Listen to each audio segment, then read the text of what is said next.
All right, let's try this again. Testing, 1, 2, 3, testing.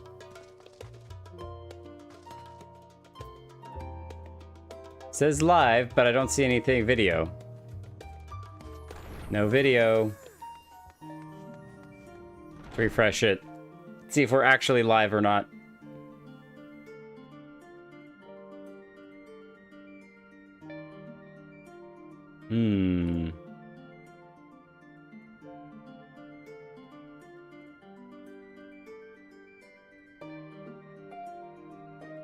Oh, okay. Weird. So there we go. I was about to be like, my preview is not showing it, but I can see it on the stream. But it looked like we're good now. So, yeah, I have been occasionally, on rare occasions, streaming for like 30 minutes or 45 minutes on my Minecraft channel here and there. And I've been doing that for months. And it just so happens that this is the one time that I get my stream keys mixed up. And I started streaming Final Fantasy on the Minecraft channel. So, you know, good stuff. Good stuff, Jake. Everything else was set up in the stream. I was like, we were ready to go. I had the stream going by 7 o'clock. It was like, let's rock and roll. We got this. And it turns out that I was just streaming on Minecraft and, you know, the totally different game. It's fine. Hey, Kala, welcome. How you doing? Yep, oops. Accidents happen. Streamers make mistakes. This is the way of the streaming world. So it's cool. I just got confused too. I looked at the time, the clock up here in the top right corner, and it was like 7:14, and I was like, are we that late? There's no way. Well, it turns out because it was actually just 7 o'clock in game time too. So, you know, everything's aligning. The stars are aligning. But we have on a gift from Holo, B1. You know, you think that the highest stacks you can get are 16, but it actually turns out that it's B1. But it's only because it's reversed. But yeah, Holo got me this awesome shirt for Christmas. So we're gonna be wearing it as a true tank for tonight. It seems only appropriate. Though I gotta say, I'm a little disappointed because I was going with the boys over to Thavnir, and we were super excited to check out what was going on over there. There was supposed to be a primal that was summoned and all this sort of stuff. And then we didn't actually end up fighting a primal or anything. And we did end up fighting an epic hunt thing, which was cool. But we didn't end up fighting a primal. So apparently at some point in the future, we'll have something to do with these fancy beads. So we'll have to check that out when it gets there. We have some of the chest piece and no, that's High Allegan. We don't have that. Yeah, the chest piece and the glove for the horse chestnut hand gear. But we're waiting until we get all of the gear before we continue with that. So let's continue our story. We'll get the boots. That'll be 3 out of 4, maybe. Let's see what's going on in Charlayan. The main thing we know is that Forshana, the Alize and Alpino's dad was the representative from the forum, and out of their 99 members, which I'm pretty sure at 99 members, you literally never get anything done. Like, how on earth would you get anything done if 99 people got to speak into what was happening? Like, 3, please. Let's limit it a little. But they said they weren't going to help Eorzea because we have a intervention status, and we're not going to intervene in whatsoever. Except that we learned that there's something else that's going on. We don't know what that is, but I usually watch the VODs, but you happen to be streaming when I was on YouTube. Well, welcome. I'm glad that I get the stream on in time for you to drop by. So, yeah, and thank you for watching the VODs. Hopefully the VODs are just as fun as the stream too. So if you are in-game and want to come hang out, you're more than welcome to. And if you just want to hang out and stream and chat away, glad to have you. So, and if you have any questions, since I'm live, now is a great time to ask questions that you don't normally get to, so. An unsettling change has come over Charlayan, but together we will divine the underlying cause for the forum's callousness. As I mentioned before, however, questioning the counselors directly is a fruitless endeavor. They seem to have already come to a consensus as to what and how little they are willing to divulge, which is why I began scouring Charlayan's archive of historical records for any hint of a connection to the final days. Suffice it to say that progress has been slow. There are only so many dusty pages one can skim in a day. But now I have this band of willing reinforcements. The search should proceed all the swifter. So let us reconvene outside Numanon. Maya hee, Maya hey, Maya ha, Maya ha ha. Numa yay, Numa yay. Like the first viral internet video ever. The Numa guy. Numanon. Let's just go with Numanon. Let us reconvene outside Numanon, shall we? Exit the annex to the right, and you'll find the archives on the western ridge of the woods. Did anyone follow those instructions? No, because we're thinking about how we get to hang out with Graha, and that's awesome. All right, we get to hang out with Best Boy Graha, and let's just say Yashtola. And now I can actually, because I'm not in a conversation, accept the party. Yay! It's a party in the house. Party in the house. Let's pop this out so I can actually read it easier instead of it being all the way over to the right. Minimize that so we can keep an eye on the stream, make sure it's going. So, Tunak Ton went viral first. I don't know what Tunak Ton is. Maybe I'm not that old. Here I thought I was a boomer on the internet, but it turns out not. And we've got Ziva dancing away. I'm just joining the party for a minute. What's our best dance move? We were doing it a little bit last time. Hum is pretty simple. We'll go with the... Oh, wait! Thavnerian dance? Wait! We got that emote so long ago. Performs an exotic Near Eastern dance. Okay, which came first? The Thavnerian dance name or Thavnir itself? And we just happened to get the emote super early on. I just made that connection. We've technically known about Thavnir since forever, but I just never knew that we actually had it in right here. That's so awesome. That's awesome. Oh, it's Ree. This is Ree's, one of Ree's alts. One of Ree's many alts. Hi, Ree. Oh, this is your main. Wow. A Miko main. Always good to have more Mikos around. All right, as always, we gotta judge the glam. And we find the glam an outfit not wanting. That's awesome. I love the little braids on the side of the hair, but it's like a double braid. That's so cool. With little beads and stuff in it. That's really, really pretty. Is it approve? I think it's approve. No, what? How is it? Yes. There we go. Recognize the character instantly. Oh, just because. Is this the one you made that shorts with, right? I don't know the short. I clearly haven't seen the short. It's a music video from early 2000s. Man, I have to go back. I love the Discord cut out the higher sounds, but YouTube allowed it to play. I'm totally missing... Oh, maybe volume? Oh, I know exactly what you're talking about. I know exactly what you're talking about. Yeah, Zalera's on Crystal, so I'm on Siren. Can you get there? You should be able to server hop? Server hop if you want to come over and join us, but yeah. I'll find it and at you for it. Yeah, please do. Please do. I think we're supposed to head to our right. Yeah, over here. And some of the times I do wonder, friend requests, yes. I wonder if some of this stuff is not sent because of, like, oh, you haven't gotten there yet type things. And so you don't want to jump the gun on, there we go. Don't want to jump the gun on sending videos or whatnot, content, when you haven't unlocked it. So, I guess we'll come up here to the steps first. So. Discord capped out. I squeaked so high, Discord was basically, no. Just straight up nope to that. Before you log in, right-click on the character and jump to a different data center. I do love that you can visit other people in other data centers. It makes the community far more of a community. So I think MMOs that don't allow that is really silly. But I understand from a technical aspect that can be really challenging. So the directions were easy enough to follow, I hope. In any case, well, mostly the map icon was really easy to follow. So yeah, it worked out really well.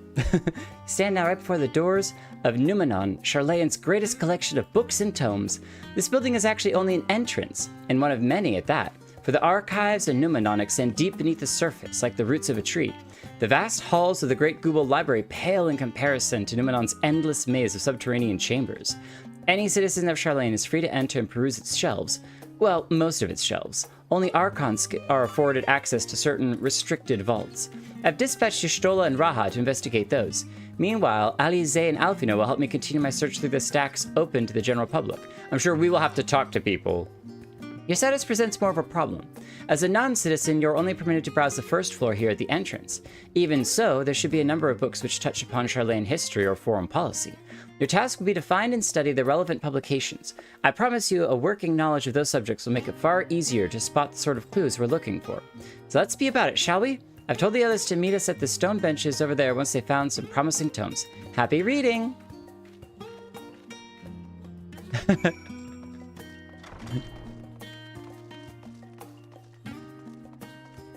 100% SFW, but not stream friendly. That's fine. We'll watch it post stream. So is this? We should be able to walk across these. Yeah, I was about to be like, is saying, is this a restricted zone? But no. Well, hold on. They say we're only allowed to be on the top floor, but I think that I can probably. These false barriers. How dare they put up these invisible walls? I could just leap down right now. I could do it. I could be right there. We've fallen worse. We've fallen worse. Wait, hold on. If we switch over, we can break this. It's never been done before. Where is it? Dragoon. And then, ready? Ah! I hoped. We were gonna just leap right over. Not gonna happen. All right, we do need to, because we're not fighting, we're actually gonna quick glam over to our other glam set. This is our more gentlemanly attire. It's basically, first his name is just whispered. Basically, every time that somebody asks them, like, hey, what's your name? They were just really shy, and they're like, okay, all right, well, your name is brightly colored book. This is like a children's book. I bet it has lots of nice pictures. The story of Charlayan. Charlayan. Say it Charlayan or Charlian? I've heard it said both ways. Long, long ago, on an island in the North Sea, there lived a Rodigan man by the name of Njernkrpf. Njernkrpf was a student of astrology. A flood of terrifying proportions would soon sweep over the lands of Eorzea. So it was that he built a gigantic ship, assembled a crew, and set sail for the imperiled realm. The flood arrived as foretold, and to their horror, the strangely churning waters drove the people towards the ocean. Strangely churning waters. Instead of driving people further into land, it drove people to the ocean. It was there, however, that Njernkrpf's crew hauled them aboard his ark. But the danger had not passed. A towering wave of approach threatening to smash the vessel to pieces. With only moments to spare, Njernkrpf wove a mighty spell of teleportation and shifted the entire ship to safety atop Abelathia's spine. Refugees from the surrounding regions huddled there alongside them, but it was not long before disputes over a dwindling supply of food led to violence and bloodshed. Saddened by the sight, Njernkrpf gathered to him and his crew. So that's okay. I was trying to process while reading. Remember the giant boat over in Girabanya? I think it is. I think that's what this is referring to. The giant boat that's like sitting in the middle of the desert. And you're just like, why is this here? Okay, sure. Yeah, whatever. Gathered himself a crew and his grateful passengers and abandoned the ark to those reddened peaks. They journeyed to the coast where they built a new ship intent upon returning to the northern seas. They landed on the beach of an island and settled upon that very spot. That settlement prospered and grew and in time became the city of Charlayan. We live in it to this day. That's a simple history, but we'll take it. It says a lot of books. It's very nice, though, that all the books that we want to read are, like, in grabbing distance. They're right here. Like, none of them are way up there where we need to go get a ladder. Excuse me, can I get a ladder, please? Oh, wait. There's an upper floor. Just on those sides. Okay, I was like, does this go really high, too? Roads of Old, the Colony. We're getting our reading in tonight for sure.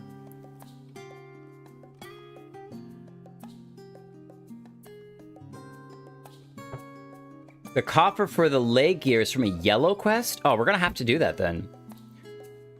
Char lay on, char lay off. Wax on, wax off.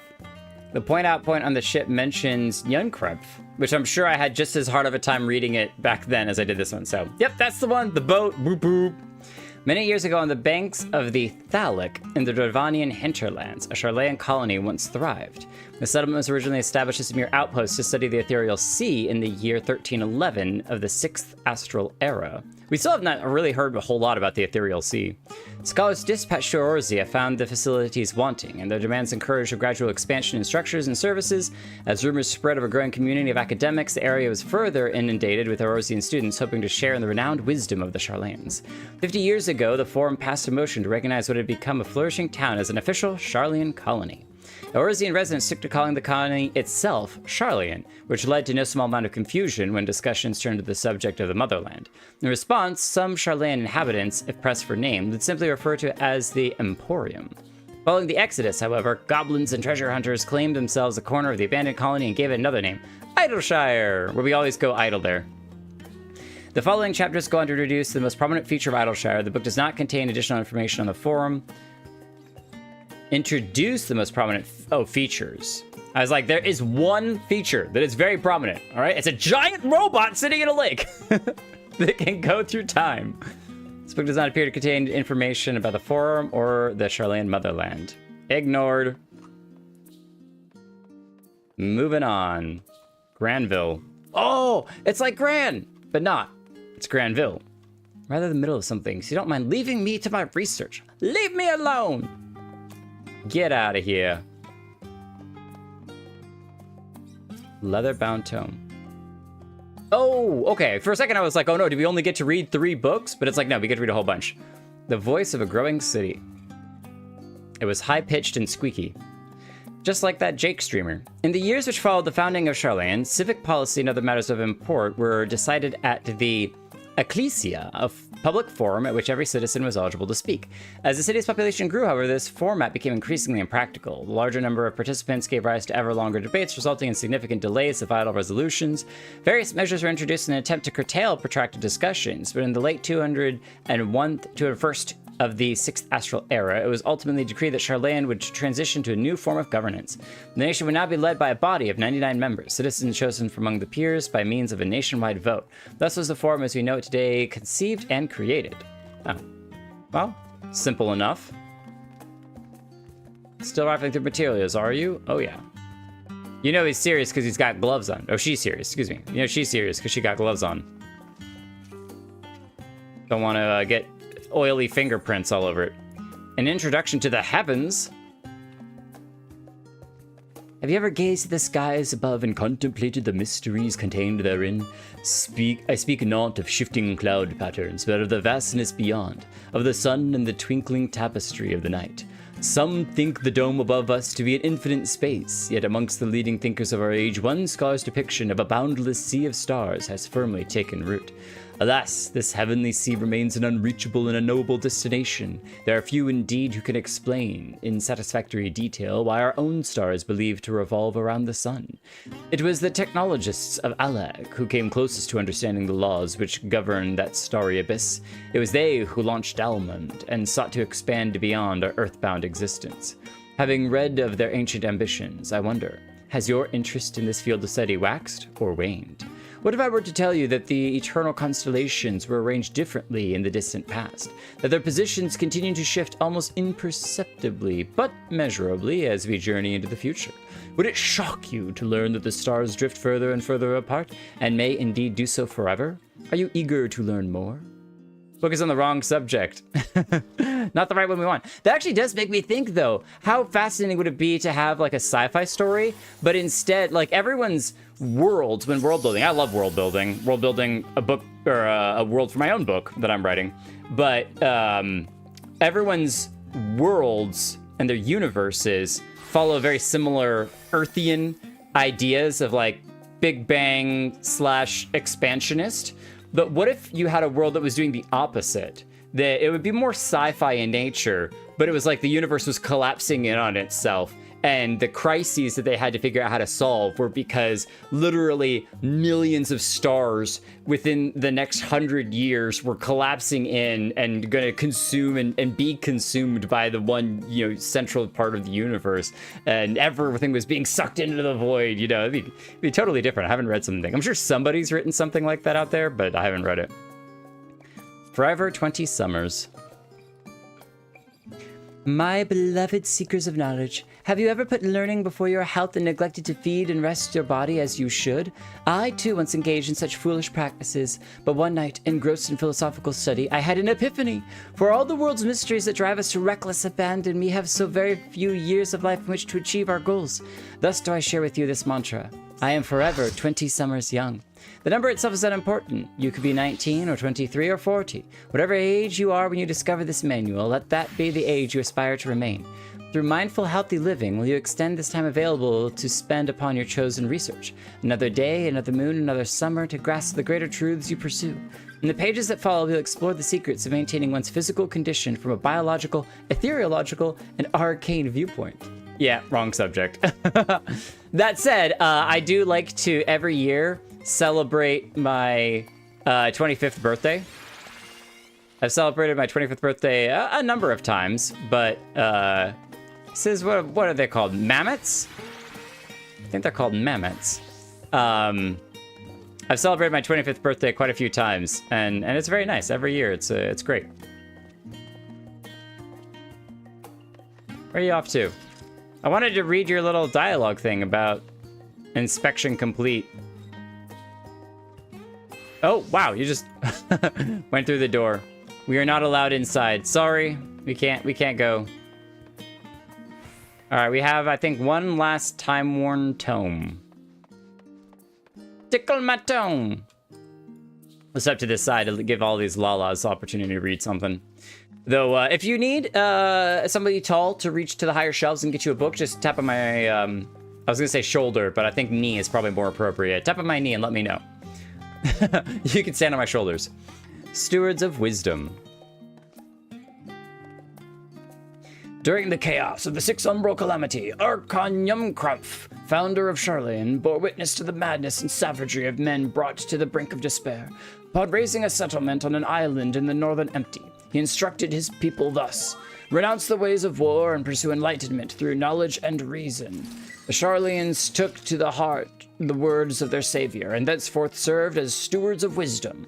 Upon a foundation of accumulated learning, they built a homeland unlike any other, a nation born of strength of minds rather than strength of arms. With the knowledge of economics came shrewd trading. With the knowledge of agriculture came bountiful crops. Engineering brought wells and sewers, ending squabbles over water. Wealth of expertise could be bartered for wealth in coin, and the more their wisdom spread throughout the world, the more mankind as a whole would thrive. And so it was that no matter the trials and tribulations of the age, the citizens of Charlean would live by their founder's teaching. For the sake of a better tomorrow, and for the sake of a brighter star, they would eschew the tools of war and with the knowledge deliver the world. Okay, we gain a fundamental understanding of the Charlean history and foundation of the Forum. We have some pointers, for sure. We already knew they didn't like war, though. Hello, Mammoth. Harsh, you're too tall. You don't need to climb on my shoulders, all right? You celebrate the anniversary of your 29th birthday? 29 is a good number, too. I like that.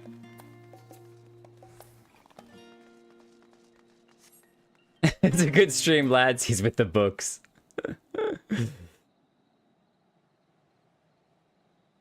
I actually do like reading books.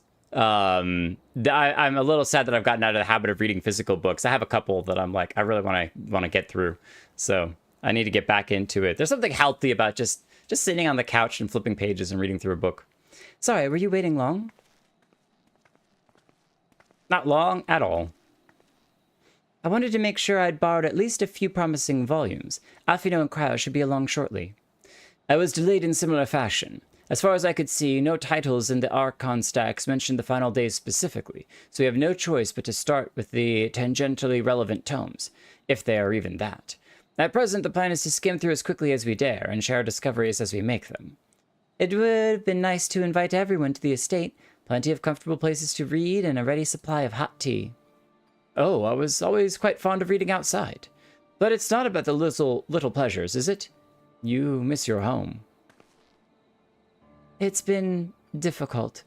I was shocked last stream when we could literally just waltz our way in and just be like, hey, we're here. What's going on?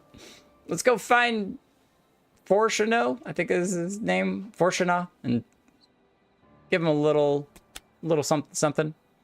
After our arrival, we managed to speak with one of the family servants and ask how things were. It seems our dear father has instructed the staff that even if Alphino and I were to return to Charlene, we are not allowed across the threshold. Well, what if we got a really big bag and carried them across the threshold? Nobody would be wiser. A harsh measure indeed. I hope that our efforts to understand his position and that of the Forum will perhaps lead to reconciliation. We'll mend this rift one day. I'm certain of it. And what of you, Graha? Have you been to visit your family? Or do they not live here in the city? Ah, well, my situation is also somewhat complicated. I was raised in Charlene, yes, but I was born rather further away. In the southern reaches of Isilbard, in fact. For generations, my people have dwelt in Corvus. Have we been there? Coastal region opposite the island. Okay, so you have not. Opposite the island of Thavnir. The Alligans founded a city in that fertile land, and by ship brought in the subjugated tribes of the Mikote to serve as laborers. Of course, the massive earthquakes of the Fourth Umbral Calamity brought an end to the Empire's reign. And when the Fifth Calamity froze the seas solid, many of the tribes still living in Corvus braved the journey back to Eorzea. My ancestors, however, chose to remain, that they might prevent the remnants of Allag technology from being misused. Isn't Corvus under Garlean rule? For the past 50 years, yes. Some semblance of local culture remains, as is the case for most imperial provinces, but Garlemald renamed the region Locus Amonis. Amonis? Locus among us! Among us! When I was a boy, a nearby town came under the jurisdiction of an industrious imperial family, the nobles of House Darnus. We recognize that name. House Darnus demonstrated a singular interest in Allagan civilization, and so my tribe was forced to consider a plan of action. For some time already, voices had been raised in favor of abandoning our ancient customs. After all, the Allagan eye no longer passed to our eldest children as reliably as it once had. Fear of discovery eventually tipped the scales, and the decision was made to bury our ties to the knowledge and traditions of Allag. As the last child born with the Allagan eye, I was given over to the custody of friends in the students of Baldessian, who had me registered as a Charlayan citizen. I never even considered. Forgive me, it was an unkind question. Even Thancred was taken in by Archon Louis-Sois, was he not? Stories of adopted waifs and rescued orphans are more common among Charlians than you might think. Yet, regardless of our origins, we are all provided with an equal opportunity to learn, and with sufficient perspicacity? Perspicacity? The outsiders could even earn the vaunted title of Archon.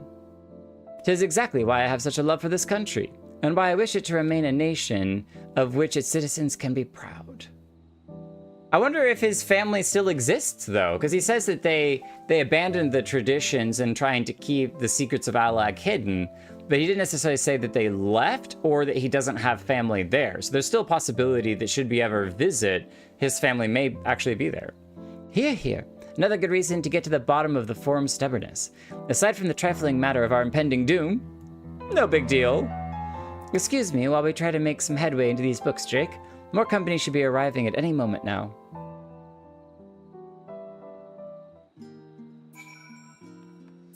I guess we could just take a quick seat. Graha and Alize, they got their books. They got their books. Do we have a visitor? Hi there. Tal Molkot. More Mikos. We got a whole slew of Mikos. Man, sometimes trying to keep track of all y'all is like herding cats. I'm just saying.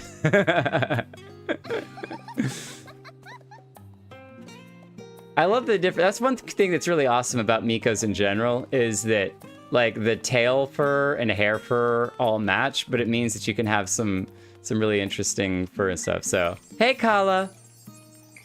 I'm gonna forget the older people. Are you kidding me? No. No. In fact, I think now that everyone's here, or at least most everyone's here, it's a good time to go through and give everyone their allotted daily dose of hugs. Because that's a tradition that we've had on the stream for an eternity. Though I don't know why we, like, kneel down to give a hug to Mikos, because Mikos aren't that short. Like, Lala's, it makes sense. But Mikos? I mean, we gotta give a hug to Graha. I mean, he's best boy, clearly. Easy. We're gonna interrupt his reading for a second. What else do I know of Corvus? Precious little, I'm afraid. I've not returned since Master Galuf first brought me here. I can tell you that Corvusai rebels still seek to slip the yoke of their imperial masters, though the fighting is far less fierce than it once was. Oh, and they have carpets, flying carpets. Legends are quite extraordinary. Wait a minute. Wait a minute. Is that where Lalaki got their flying carpet? It's, is that from Dragon Ball Z? That is definitely Dragon Ball Z outfit. Rose kneel to hug Vieiras? What? Vieiras are like the second tallest race in all of all of Eorzea. It's so tall. Are you kidding me? Aren't you a little short to be a Vieira? Ear wiggles detected. Kakarot. Thank you, Holo.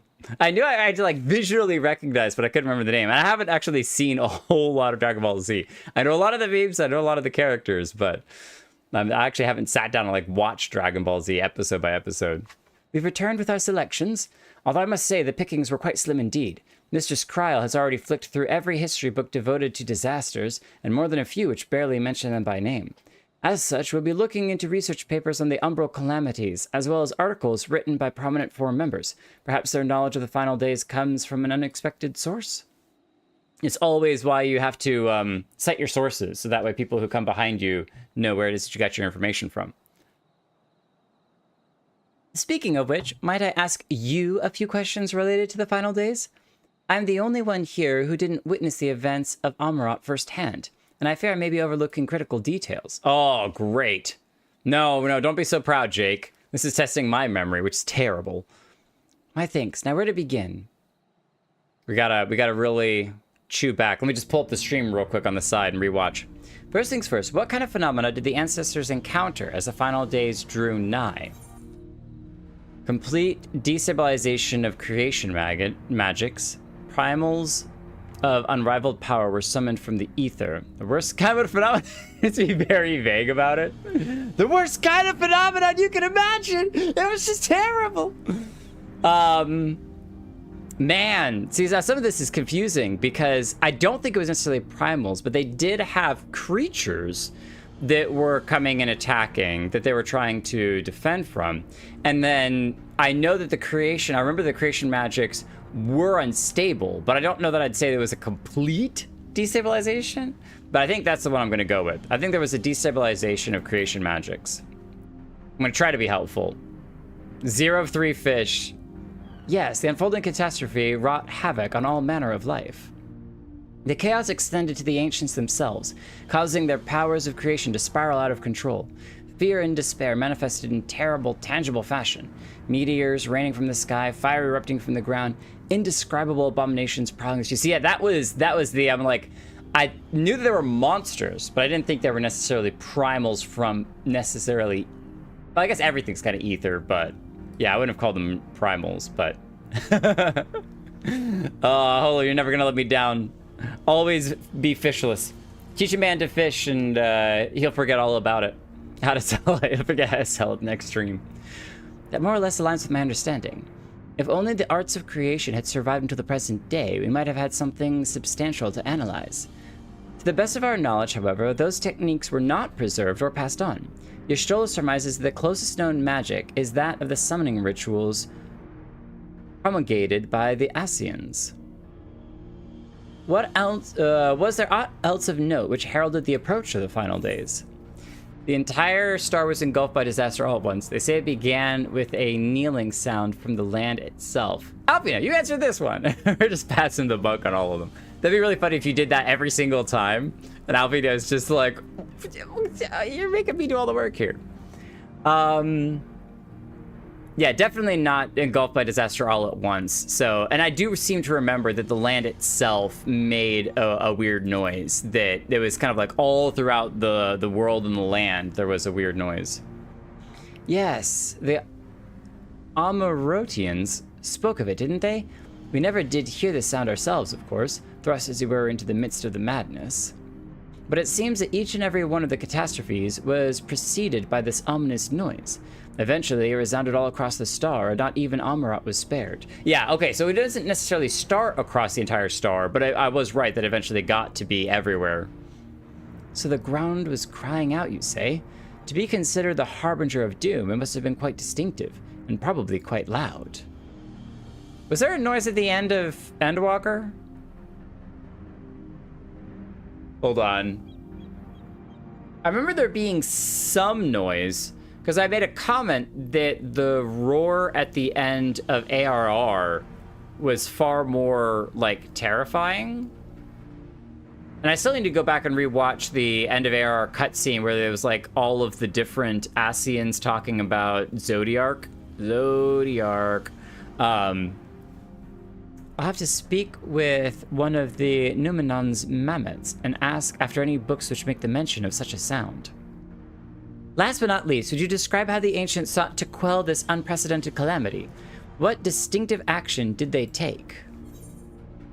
They summoned Zodiark, they summoned Heidelin, they knocked Dalman from the sky. Definitely that one. I love that you can be wrong. The other two at least gave you kind of a way out, but this one, you definitely get 100% wrong on that. And technically Heidelin is correct, but that was a response to the summoning of Zodiark. So we'll go 3 for 3 on this. No purposeful failing this time. Alpino's little, you said it correct, good job. It's like a teacher in school, like, yeah, you did it. With Elidibus serving as his heart, so many gave themselves in sacrifice to bring him into being. We do not know exactly how Zodiark brought salvation to the star, only that by his godlike will were the laws of nature set aright. Then, once the balance was redressed, the ancients offered up a further sacrifice to heal the ravages of the final days. Lives sprouted anew, and it was these fledgling souls that they intended to render unto Zodiark, a trade that would have allowed them to resurrect the shades of loved ones absorbed by the primal. Or might have, had Venet and her fellows not manifested their opposition in the form of Heidelin. Thank you, both of you, for the detailed review. I feel much more confident now in my understanding of events. With all that freshly in mind, it does make me wonder why the Telophoroi truly mean when they speak of bringing back the final days. We've seen what they're doing with those towers of theirs. Is forcing people to summon primals a kind of catalyst? Are they attempting to mirror the conditions caused by unstable creation magics? Or are they simply using the final days as a figure of speech? A convenient metaphor for the scale of destruction they plan to unleash? That's a really good question.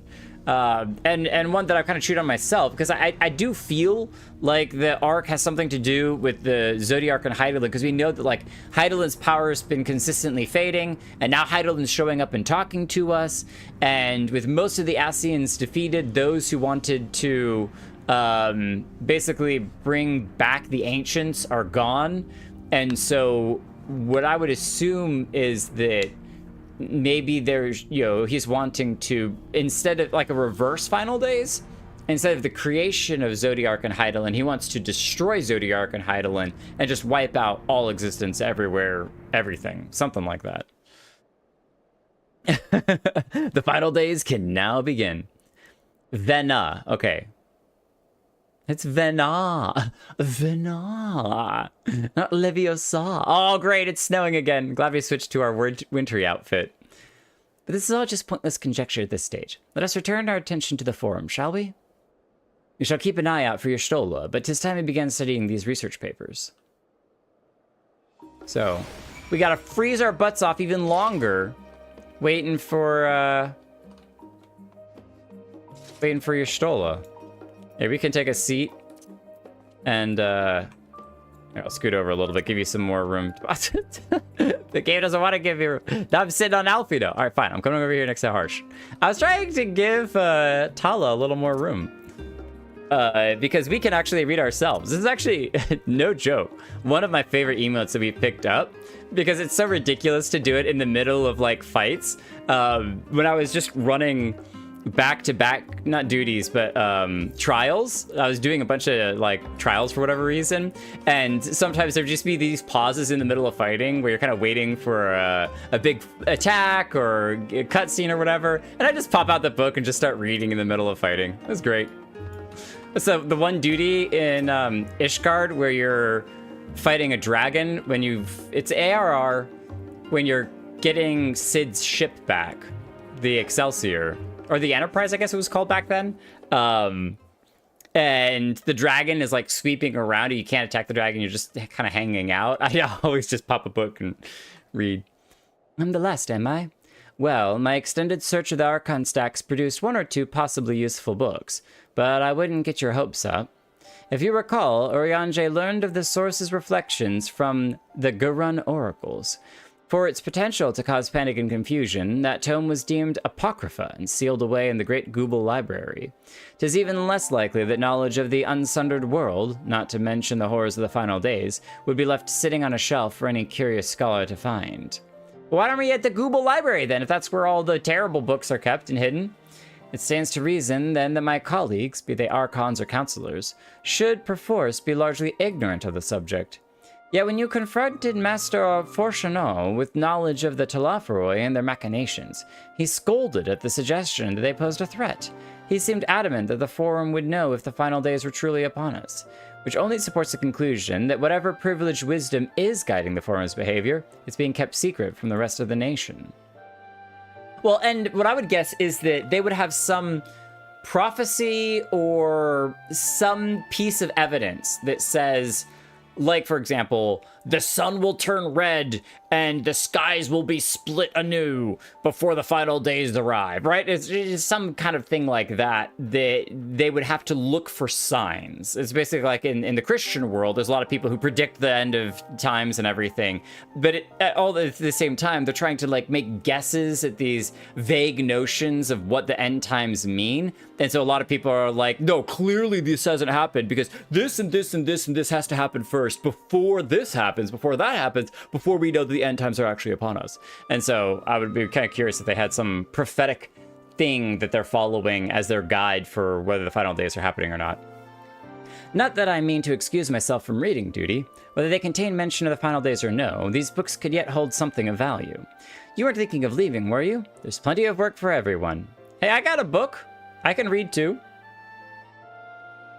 Playing scholar is just reading books. Yeah, see, Summoner is like, you do sketches, right? It's all the geometric sketches and everything. So Summoner is more like art, even though there's the new painter class that's coming out. So then you have art, reading, I don't know. You labor with what feels like an age as Ystola's research assistant. I mean, hey, I am not going to complain about helping Ystola, all right? I'll do anything for Ystola. Thank you for your help, but I think I can manage the rest without your assistance. If I were you, I would steal a few quiet moments for myself. Nah. Aliza, you finished reading? Oh, she's just stretching. It's all good. Is there a stretch emote? Stretch. Oh, yeah. But we're doing, like exercises. Like, we're about to run a 5 mile an hour, or not 5 mile, 5 kilometer race. Hey, we can power up too, Mr. Goku. Yeah. The only problem is that it doesn't last like, 10 episodes. Next time on Final Fantasy XIV. Oh, shadowboxing, yeah, box it up. Oh dear, you look exhausted. But what about your studies? Were you able to find any books on the subjects I mentioned? Oh, we did. Oh, inside, yeah. The days are well spent. Should you wish to read them again, a mammoth at the reference desk will point you in the right direction. For the moment, though, I suggest you take a well-deserved rest, that we might be occupied with our research for quite some time. Oh, and that's where we get our boots. Okay, before I continue, does anyone know where the yellow quest is that I can get the other armor piece? I definitely want the full set, whatever that is. I'm going to start this one, but if someone knows who I'm supposed to talk to or where I'm supposed to go to at least start it, Journeys End Ether Shard. Oh. Journeys End. Oh, Journey's End. There's two. There's Ox Landing. And, oh, Journey's End down there. Okay. The closest ether is over here. Dole Dash. Oh, it's like DoorDash? I mean, how long could a yellow quest truly take?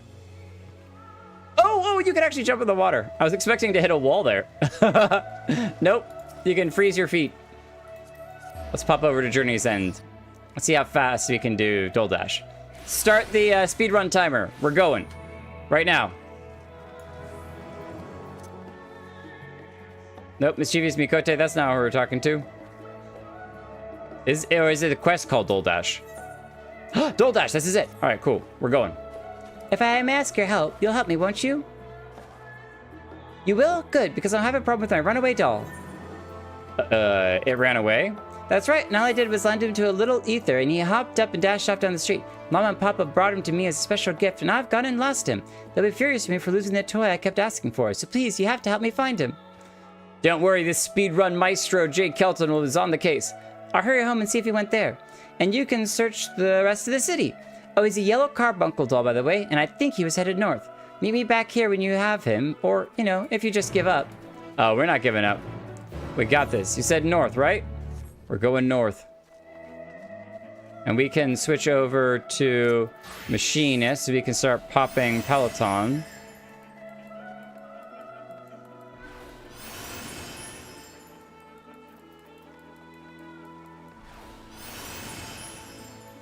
And then we can switch to Dragoon. Spin. Oh, no. What happened?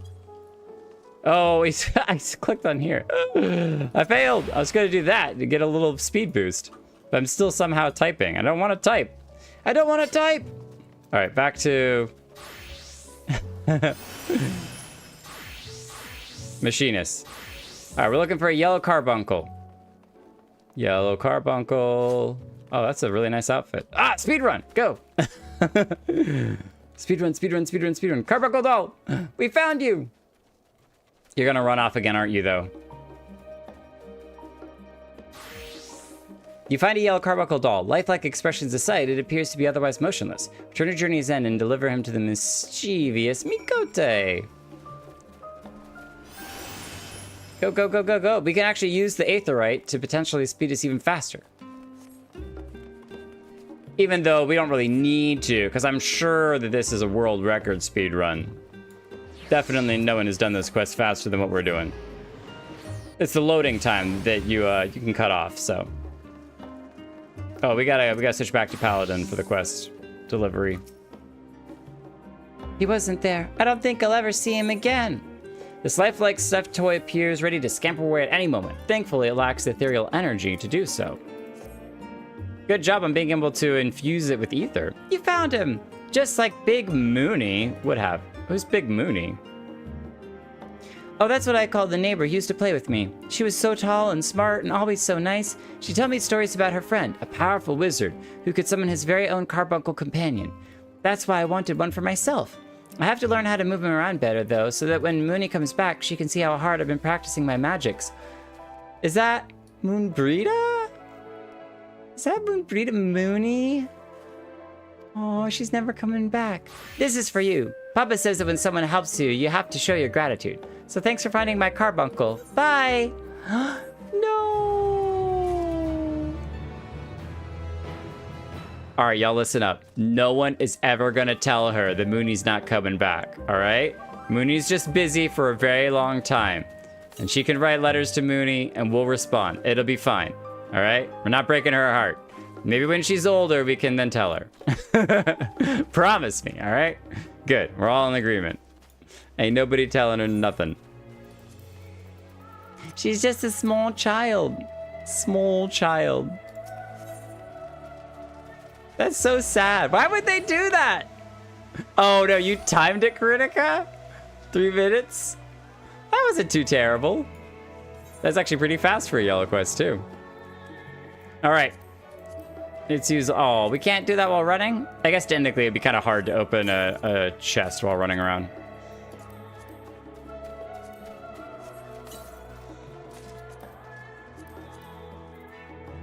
This is better gear than what we currently got on.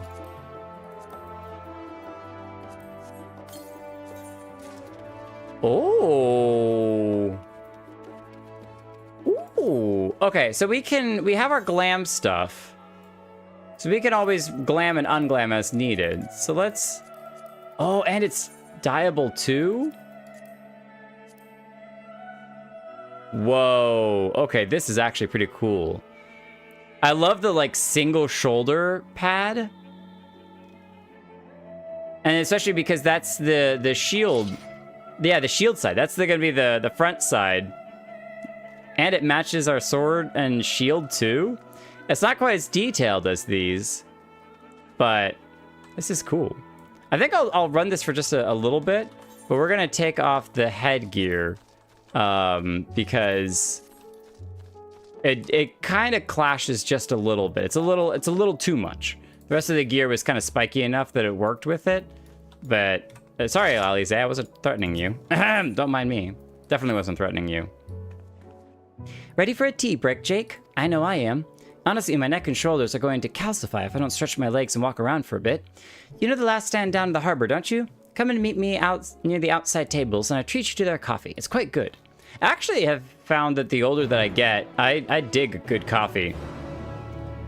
My wife and I have taken to drinking a lot more tea recently, but a good coffee can be very enjoyable. Now, that said, I drown my coffee in creamers. So I'm not exactly what one would terminology a coffee connoisseur. I definitely am a I'm a creamer drinker with a little coffee flavoring sprinkled on top. So how to cry in 3 minutes or less. That's literally a YouTube video right there. How to cry in 3 minutes or less. It's so sad though. All she's gonna do is be waiting. And Mooney's not gonna come back.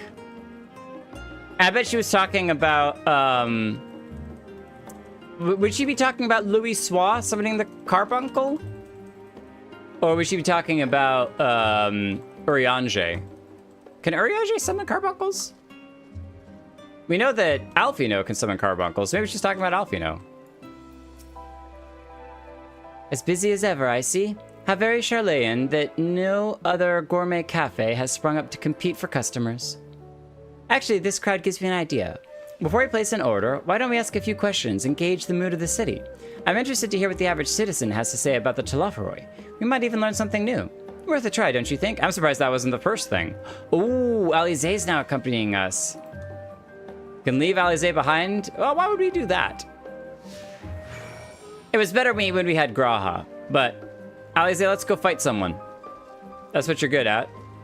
And you're better at it than I am. Here. Unfortunately, there's nothing that we could fight, but imagine we could just duel here in the middle of the arena, in this area. Statue of Thaliak is just past the Stoa. I'd advise against trying to see it from here, though. Strain yourself too hard and you're like to fall into the water. Oh, yeah? I'll take that bet. We actually haven't come out there. Okay, we can't fall in the water. I was looking at the map. I was like, is this something that we can fall in the water? I don't know, Alice. What do you think?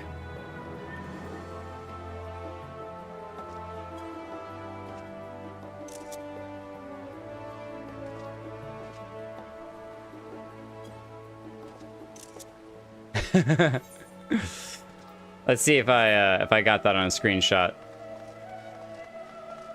I actually haven't been out here yet. Can you go in here? No, it's cut off. Oh, what a shame. What a shame. That's so lame.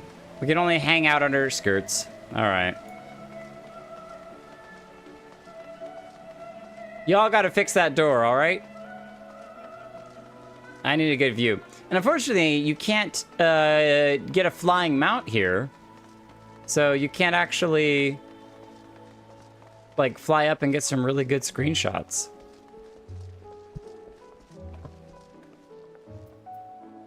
Hildois. Yes, I don't believe I've had the pleasure. Pray excuse the interruption, but we're hoping that you might share your thoughts on the Telophoroi and their unconscionable plans. My goodness, if it isn't the young Miss Levilleur. My apologies, but I work in the offices of the Forum, and if word reached Master Fortuneau that I was helping you... I see. We're sorry to have bothered you. Oh, they're all... mum's the word, huh? Wow! Alize, get off of the poor Lalas, alright? I know they're easy to walk all over, but seriously. Just because they're easy doesn't mean you should do it. Well, what is it? Can a man not enjoy a moment of private respite? If we're looking to share a table, then I respectfully request that you look elsewhere.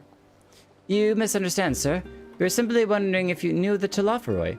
These enemies of peace have promised to end all that we hold dear and... Wait! You're that House Levilleur girl, aren't you? And this man with you is obviously a foreigner. Humph. I've heard you were disowned for helping outsiders indulge their barbaric whims, and here you are, giving the truth to the rumor. I think I'll thank you to leave me be. I've naught to say to the likes of you. Well, I must apologize. 'Twas foolish of me to expect an ounce of chivalry from one so enlightened. Come, Jake. The dripping with sass and sarcasm.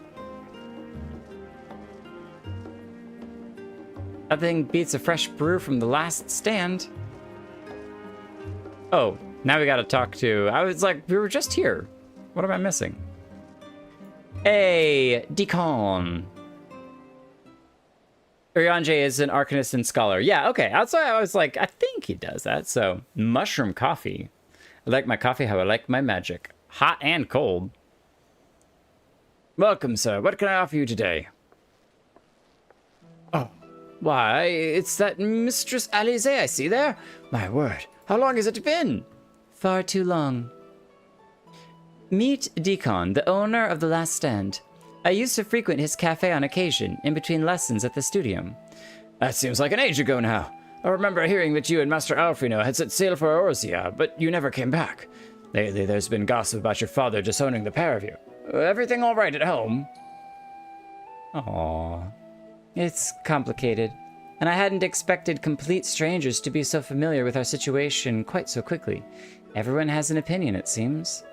Well, it is House Levilleur. No matter how discreet Master Fortuneau may have been, news of your family's doings never stays secret for long. Things being what they are, what brings you back to the city now, of all times? We have questions, and only Charlian has answers. Tell me, Master Deacon, have you heard anything about an apocalypse called the Final Days? Well, like the end of the world? Nothing like that, I'm afraid. And that's what you're here to find. Information on this apocalypse. Yes, whatever we can learn. Unfortunately, your patrons appear to be unwilling to speak with me. I wish there was more I could do to help. Maybe I could collect the information. Well, maybe there is. You're a visitor to Charlian, aren't you? Well, then few will know your face. We should be able to pass you off as a server, and none the wiser. We are finished preparing a few orders. Strike up some friendly conversation while you're setting down the food, and you might just get the answers you're looking for. Not a bad idea. I hate to ask, but what do you think? I think we will look very interesting in an apron. That's the spirit. Pay attention now, and I'll explain where each of these dishes need to go. Ah, memory game. A memory game. The tea set is for the chatty group sitting by the water's edge. Tea, water's edge, liquid, liquid. The omelet is for one of our regulars, a Highlander by the name of Gisla. She's sitting at a table an outside table with a friend of hers. Okay, the omelet is for a few cracked eggs. Behind them, you should see a Miko gentleman. He ordered the oven-baked lobster. Okay, behind the cracked eggs is the lobster. Doesn't seem too complicated. Got all that? If you're not sure, just ask and I'll explain again. Good luck. Okay. Do we have the key items with us? Oh, no, we don't. Do you have to collect them from somewhere? All right. T to the chatty group. Hold up. Oh. Hi, Miri!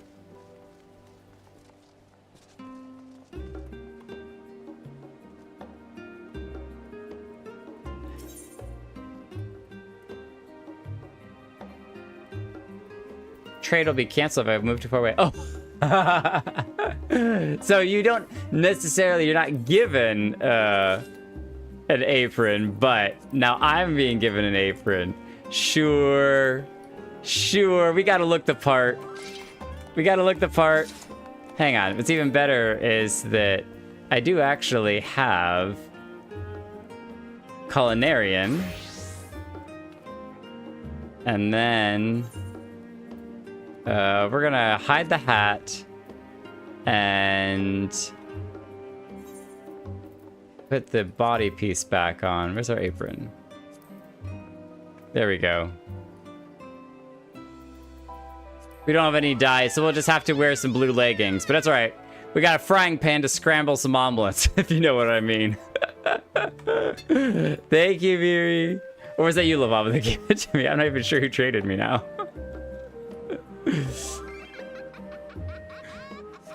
All right, let's see if we can find some scrambled eggs. All right, so this is Gisla. See, now with the apron thing, I'm totally forgetting. So behind them is the Miko gentleman who ordered the baked lobster. There's a chatty group by the water, which I think would be the cafe table. But I only see... Oh, but it's one at a time. Okay, so this is a chatty group by the water, which is going to be the T. T for the chatty group. Oh, no, I have to be the paladin because it's a high-level quest. Okay, fine. Fine. Ooh, that's not what I wanted to do. Equip. Unequip. Unequip. There we go. Good enough. All right. You don't mind the sword and shield, all right? They're fine. You get the tea set. Oh, my tea set. Lovely. Thank you. The Telefo who? Oh, I'm sorry, I've never heard of them or their final days. My friends and I are somewhat uninformed when it comes to current events. Now, if you want me to hear about the ritual arcane practices of the 6th astral era, common or esoteric, then I'd be happy to talk your ear off. We look like a very threatening server with our sword. We're very prepared to protect people. I have a feeling that no commoner has heard of the final days. All right, an omelet for Gisla and her friend, the cracked eggs. Ah, finally. 2, 4, 6, 8. Let's dig in. No time to waste. Oh, they have the same double braids. What? Telaferoi? Oh, yes. I remember seeing the name in the latest Gazette. That is another grand claim about the end of days. Same old senseless warmongering. When will these fools grow tired of spilling each other's blood? Best stay out of it, I say. The Forum made the right choice, and I fully support our decision to remain neutral. The Gazette? Sounds like we need to pick up a copy. Oh, over here is the Miko table. A urbane banter with a smile. No, we'll give him the correct lobster. We could have kept the lobster with ourselves. At last, the oven-baked lobster is mine. You have no idea how long I've skimped and saved and suffered to afford this heavenly dish. Oh, the final days. This is the first I've heard of it. Although it would explain why my friend has been rushing off his feet. It must be a busy time to be a gleaner. What's a gleaner? Oh, actually, I didn't even realize that the plate appeared in front of him. That's a huge lobster. How on earth are you going to eat that whole thing? Wow. I'm not a big seafood guy, so not really that interested. You don't know what a gleaner is? They're collectors of a sort. Travel the world procuring things that we haven't got here in Charlian. Priceless books, unusual live specimens, and so forth. so named for those folk who travel after the reapers in the fields, picking up every grain which was missed. By all accounts, gleaning is the most meticulous and demanding profession. If these Telophoroi make good on their audacious threats, then many uncatalogued rarities could be lost forever. Why else would the gleaners be buzzing about in such a frenzy? Watch the harbor and you'll see what I mean. They're carting loads in from the docks all day. It's never been this hectic before. Not like this. Gleaners, you say? Sounds like we need to go slap some information around. Oh my gosh, are we not wearing any pants?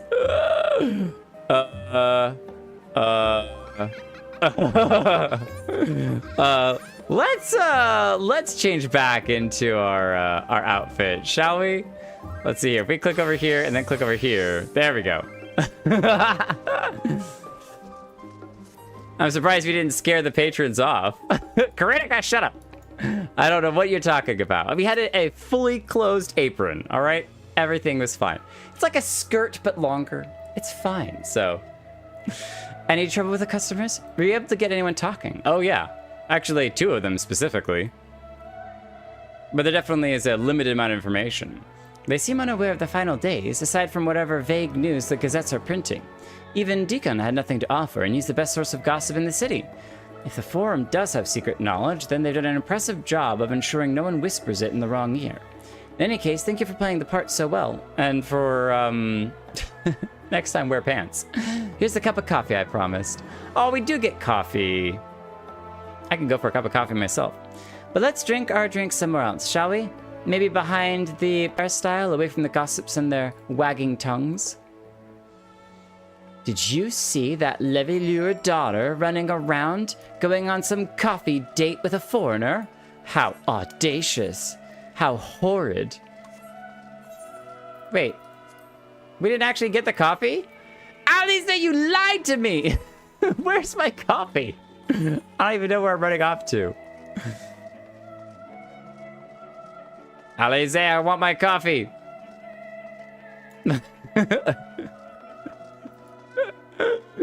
Y'all are gonna meme that for way too long. I don't want to talk about it. Yes, this should do nicely. Out of the wind and out of sight, but still in the snow. And at night. See what I did there?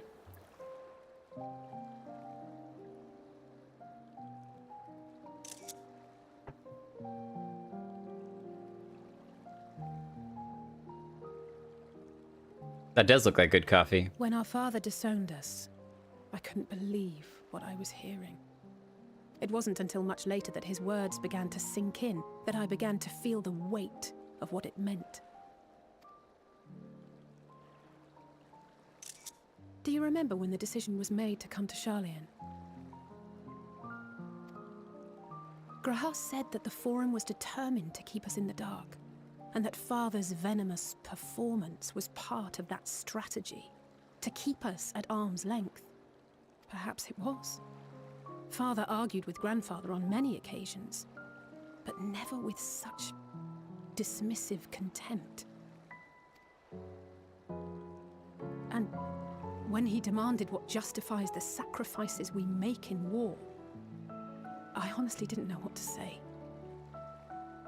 For those we can yet save. Delphino, I know, but never for one moment did I believe we had made the wrong choice.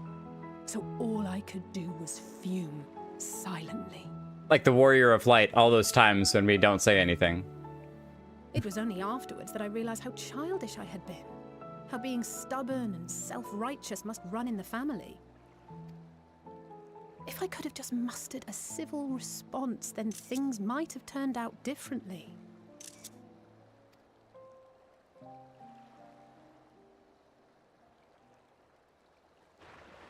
Oh, where are they going? Are these the gleaners? With their cartloads of stuff?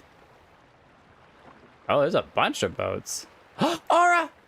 Sorry, I get excited. They must be ferrying goods to Labyrinthos. Where is Labyrinthos? Most of Charlian must be underground then. A vast complex beneath the island. Yeah, I keep hearing that there's the library is like giant maze under the ground, and there's a giant complex. Charlian is famous for archiving knowledge from around the world. Well, that knowledge is not preserved exclusively in dusty tomes and desiccated samples. Our living library, comprised of all manner of flora and fauna, is housed and studied within that underground facility.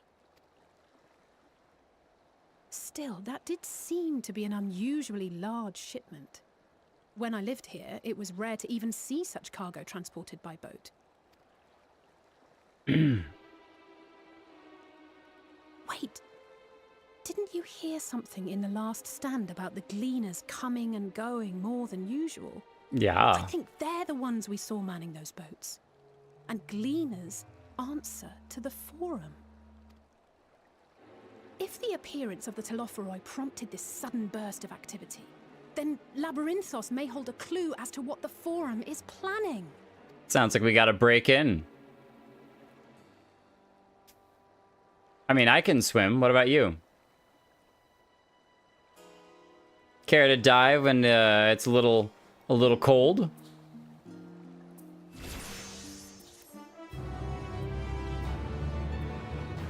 Take a seat, young warrior of light.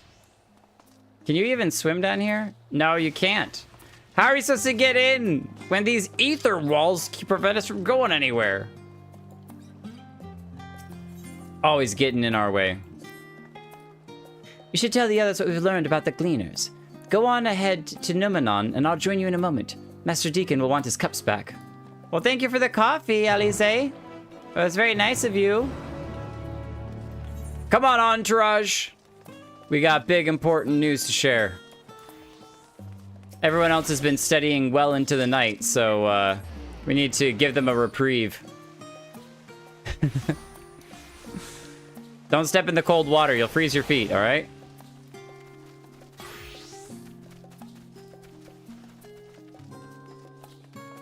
Kryl!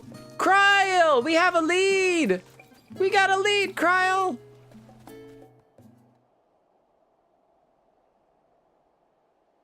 Welcome back, Jake. Been a walk and cleared your head, have you? And got some coffee, too, so we woke up. Not exactly. We did some impromptu investigating and turned up information on the Gleaners. Well, it turns out that they're hijacking all sorts of animals and shoving them into a facility underground and doing illegal experimentation, so we gotta stop them. I don't know what that has to do with the Forum, but we're gonna end it. It's probably more likely they're building a vault, and they're going to let everyone else, the whole world, burn except for Charlian, and then Charlian's going to be the only civilization. It's like the one-way ticket to being the empire of the world is by just allowing everyone else to die in a giant cataclysm. So it makes sense. The Gleaners take their requests directly from the institutions and bureaucrats, but as you say, they ultimately answer to the Forum. A sudden and significant increase in Gleaner activity and in cargo, it certainly gives the impression of an overarching plan being put into motion. Let's see what we can theory. Let us see what theory we can build from the facts. As Y'shtola observed earlier, Numenon's archives appear to contain no information concerning the final days. Coupled with what Jake and Alize learned at the last stand, we can reasonably be sure that most Charlians know nothing of that particular period of ancient history. Yet my father and his colleagues are not only familiar with the final days, but are also somehow certain the destruction being perpetrated by the Telophoroi is wholly unlike these apocalyptic events. Moreover, the Forum claims to be so occupied by a duty of such pressing importance they saw fit to unanimously deny Orozia's request for aid. And now the Gleaners, official agents of the state, have been mobilized on an unprecedented scale. Do not think it a stretch to conclude that the Gleaners' recent activities are in service of the Forum's secretive ends. In which case, our next course of action seems obvious. We visit Labyrinthos and assess the situation for ourselves. And if we're lucky, the Gleaners will be far more receptive to our questions. What should we expect down there? Anything would be better than burying my head in another dusty book. Yeah, what should we expect down there? Give me the deets. Oh, I would hate to spoil the surprise. Kryl! You sound like chat. As for myself, there are a few more subjects I should like to research. I may join you later, but feel free to leave behind your borrowed books and be on your way. I'll see to it that each is returned to its proper place. That would be a great help. Thank you, Raha. Because Raha's best boy. And he also seems to enjoy digging into lore. He's lore master. Let's head down the stairs over there, and I'll show you where the entrance is. And anytime I ask chat a question, y'all are like, oh, we couldn't say nothing and spoil it. No, we couldn't possibly do that. All right, we got to go down some steps. Oh, over here. Where are we going, Alize? Actually, nighttime is a pretty good time to sneak in, so I agree with this. And we're wearing black, so we're almost a ninja. Ready? Labyrinthos is not too far from here, but you may find the path a bit disorienting. I'll take the lead, so stay close. Oh, now we follow Alize and try not to fall behind. Oh, we're RP walking this. So, what do you like to do in your spare time, Alize? It's pleasant here amongst the trees. Well, that doesn't exactly answer my question, but sure. We really should move along. You'd think that out of all games, Final Fantasy XIV would have mastered the, all the characters. Yeah, Alize sets off on a brisk walk. Now we run. Try to keep up. I was about to be like, our brisk walk is, our slow walk is faster than her brisk walk, but I guess we do have long legs, so maybe that's it. We cross this bridge. Ah, we're faster than you, because we got sprint. Oh, we're supposed to let her take the lead. Okay. I think we know exactly where we're going, because we only visited it recently. In fact, it was 2 streams ago, I think we visited it.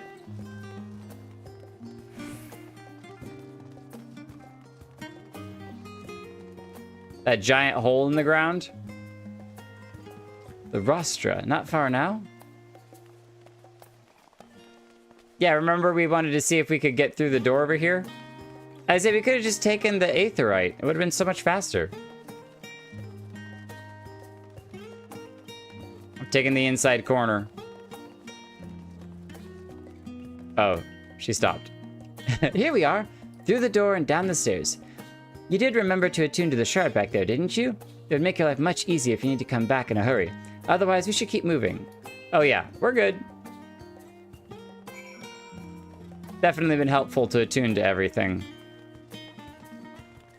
Wait, I can go up here? Oh. Hello? Hello? Whoa. Oh no, this isn't where... This isn't where Y'shtola was, is it? Oh, it might be. No, that thing was way more spirally.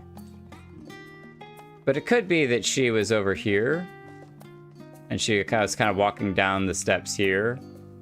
Into the circle. But I like the almost conical shape to it. 1, 2, 3, 4, 5, 6, 7, 8, 9, 10, 11, 12, 13, 14, 15, 16, 17, 18, 19, 20, 21, 22, 23, 24, 25, 26, 27, 28, 29, 30, 31, 32, 33, 34, 35, 36, 37, 38, 39, 40, 41, 42, 43, 44, 45, 46, 47, 48, 49, 50, 51, 52, 53, 54, 55, 56, 57, 58, 59, 60, 61, 62, 63, 64, 65, 66, 67, 68, 69, 70, 71, 72, 73, 74, 75, 76, 77, 78, 79, 80, 81, 82, 83, 84, 85, 86, 87, 88, 89, 90, 91, 92, 93, 94, 95, 96, 97, 98, 99. Oh! Technically, I counted 100, but I probably skipped one when I was running. So, 99 seats, lore accurate. This gets my nod of approval. How mad though would people have been if they what? Approve doesn't exist? I'll just say yes. If they had said that it was 99 seats on the forum, and then they actually had only somehow miscalculated, and it was like 98 seats. That would have been ridiculous. They would have to do a patch update to fix that. Well, cool. We gotta go this way to get back to the rostra.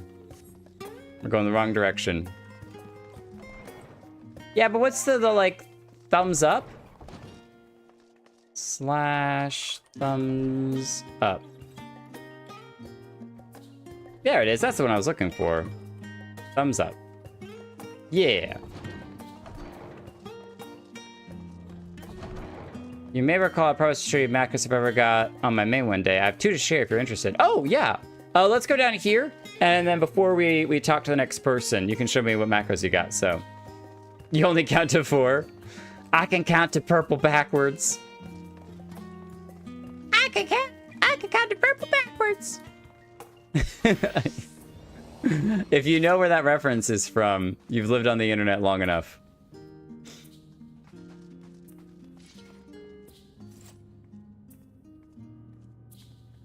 All right, we got Miri, we got Lavava. We're missing a couple people, though.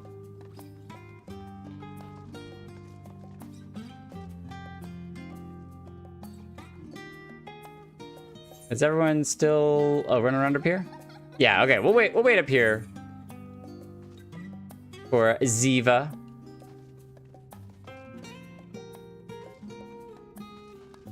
Cherylian, what is this? Welcome to the Hall of Artifice. Should you be looking to descend to Labyrinthos? The left here will take you there. Nilzozo. Might it interest you in a chocobo porter? No, but I'm kind of curious on seeing the chocobos fly in here. Let's see, is everything to be transported to Labyrinthos? That explains though why there's like so many boxes around here. Mechtild! You knew? It'll take me a while to check all of these, so you go on ahead. You do seem quite busy, but I love like the random carts and everything coming out the sides. I guess that's where the rivers kind of empty down here. You didn't take a wrong turn in the restaurant, did you? I doubt the forum would take kindly to you barging into the private session. Well, we just so happened to have lucked out, and they weren't in session when we barged in, because we absolutely barged in. That would be like a canonical moment. It's just boom. Oh, nobody's here. I've not been to Labyrinthos in the longest time. Even as a student, my visits were few and far between. How did the forum learn of the final days, and exactly how much do they know? More to the point, what do they intend to do about it? Hopefully the answer to at least one of these questions lies below us. Yeah, and probably like 14 other questions, because Final Fantasy 14 is really bad about, you know, it might answer a question and then ask like 3 more. So, you'll need effects on. I think my effects are on. How would I know if my effects are on or not? System configuration. Graphic settings. Character settings.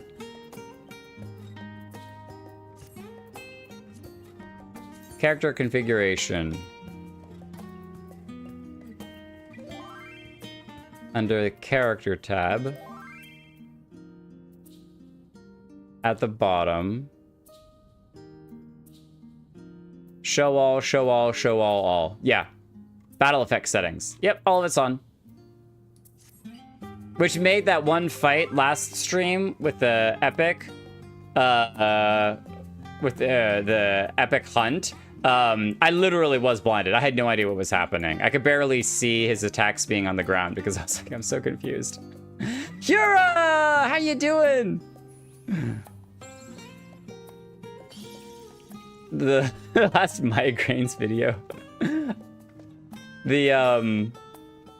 All of the experiences of a sprout and take it out of context stuff is so funny.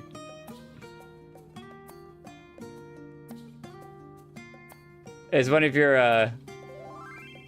they been ready? Oh, ready. Is one of them the planking?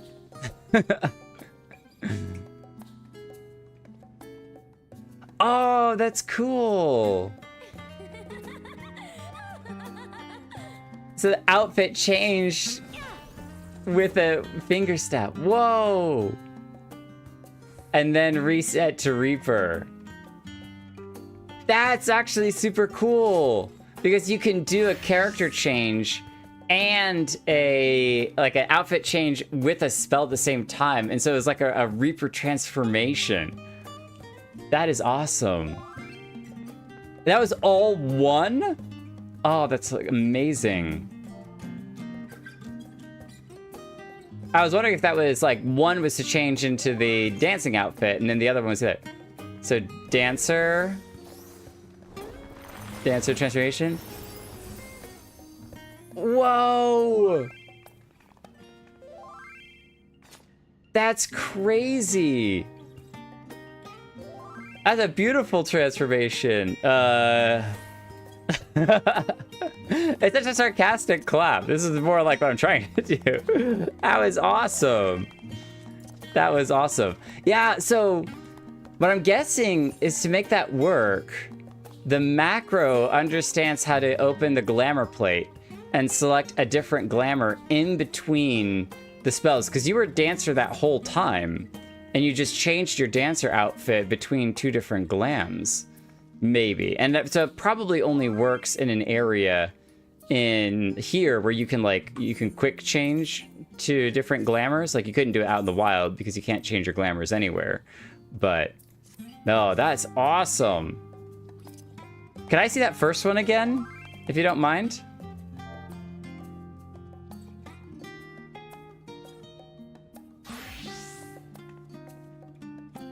So this is probably a Reaper outfit. To me, the like click with the outfit change, surprise, that is just so awesome. Laugh, and then the spells, boom, to change over. Ah, that's so cool. There's something like that for switching jobs. Nothing that fancy though. So did you set these up like custom yourself? It's a magic girl transformation. Well, okay, so it wasn't even something like you could go online and like just like download and copy paste in the macros. You had to actually do that. You can find them online. Okay, so I'm sure there was some similarities. Yeah, I took inspiration. Exactly. So you see other people do it, and then you set up your own custom. Especially because all the different emotes for how to respond to it and stuff. That's awesome. So Miri, you're swapping between... That's Dragoon. Yeah, so that's the snap. Whatever, we got some regular Emmett Selks running around here with the finger snaps. Oh, there you go. Nice. With the spell as well, the power-up spell. That's cool. It's crazy that, Ziva, you've got like 2 different outfit changes. Is that your samurai? It's my one thing with samurais is that I wish that during that whole arc you could get a hat like that, because those hats are so nice. That's a really good samurai outfit. I think you've posted glams of that in the G-Post channel before. Whoa, wait a minute. What? We got an Asian? That was an Asian. Oh, did anyone else see that? Nobody else saw that? Ziva literally being an Asian here, right here? No? No one saw it? Okay. All right, fine. No, that, I think that dress looked like Heidelin with the, like, white mask on the chest, so. Astrologer and Red Mage. Those are awesome. I bet, though, that you could probably get some really good following if you just made custom ones and, like, made videos and put them on YouTube of custom character transformations, so. You DM the macro on Discord. I should set them up with my stream deck, even though I haven't done my stream deck anything. But yeah, especially because it's like perfect for shorts. For the because of vertical character. If you can get the camera at a good angle, turn around, find a nice area, and then you could probably even just do a more wide shot like this, and then zoom in and vertical format something cool. Well, thank you for sharing. That's awesome. Now I'm walking slowly. Broke my legs running around into the wall. We're all here now, yes? Yeah, everyone is here. I've taken the liberty of securing permission for our group's descent. All right, everyone onto the lift. Down we go. You'd think that if the forum was trying to hide something, they wouldn't let us just kind of run around and go wherever, so. In the play controller, I have mouse and keyboard hotbars used to organize macros. Oh. So you play on a PC, but with a controller. Oh, that's cool. Deep beneath the scholar's city shines a false sun within a fabricated sky. In any age exist those who consider the floor an extension of their bookshelves. And this vault's architects surely belonged to that special breed. Definitely not Emmet Selk. If the stack grows too high, start a new one. If no room remains, then make more rooms. A simple solution at first, and then bit by bit, a profound transformation. Knowledge, buried beneath knowledge, a growing, creeping labyrinth from which there is no escape. Oh, there's the elevator that we're going down. That's cool you get to see that in the background.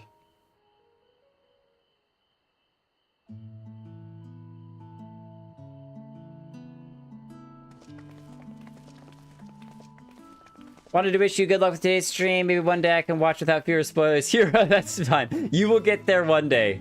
You're making awesome videos, so no rush. Not what you And yes, expected. I must admit, the artifice is very convincing. I'm definitely looking forward to more Hero streams whenever I can drop by them. They're awesome. So have a great night. Thank you for dropping by and saying hi. But I assure you that we are beneath Sharlayan itself. The breeze you feel, the flowing waters you hear, all created by the hand of man. It's the biggest 5D theater experience you'll ever experience. The island is volcanic, Dude! And once upon a time, this great hollow must have been a reservoir for magma. You're entering Shadowbringers? Oh, I'm so excited for that, Hero. So excited for Shadowbringers. It's going good. It's going to be good. I'm just gonna say that it's gonna be good. It's gonna be good. I've told my chat before, but Shadowbringers is at my current point in the game my favorite expansion. So the hype is super real. So good. It was discovered some 400 years ago, at which point it was repurposed as a storage facility for scrolls and samples and such. Renovations have continued, with nigh on no interruption to this day, with the lower levels still undergoing expansion. There's no fear of everything Aren't those collapsing? people gleaners?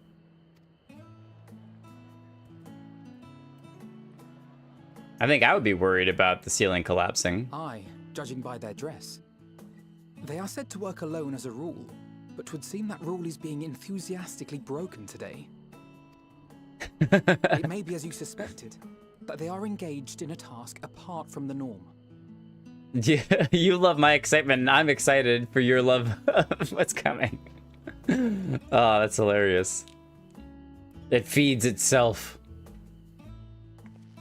Let's spread out and get some answers then. Get some answers, even if it has to have a sword involved. A sharp point. Ugh. Ryle? You getting a headache? Did you call to me just now? Is Hydaelyn speaking to Kryl? No.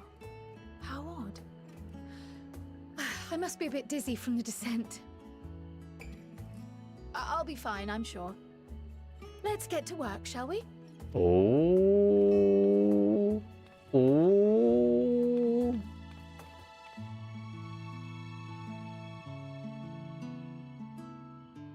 What's going on with Kryl? Spit it out, Kryl. What's going on? Ziva, that's a really pretty outfit. You all have such good outfits. I do not have glam jealousy one bit. Not one bit. Alfino? I know it's been like 2 seconds. You find anything? Are you a gleaner? If you don't mind, I have questions to ask. Okay, I was gonna hopefully, you know, figure out what he's, how he's questioning them so I can learn from myself. Fascinating, but we could go back to what you were saying earlier. Oh, that's Alex. I'm reading the wrong voice. Can you go back to what you were saying earlier? Oh, we'll talk to Krau once we get around there. So, and what's interesting is that some of you had backpacks, which I thought might have been from the Dawn Trail expansion, but except all these gleaners have the same backpack, so.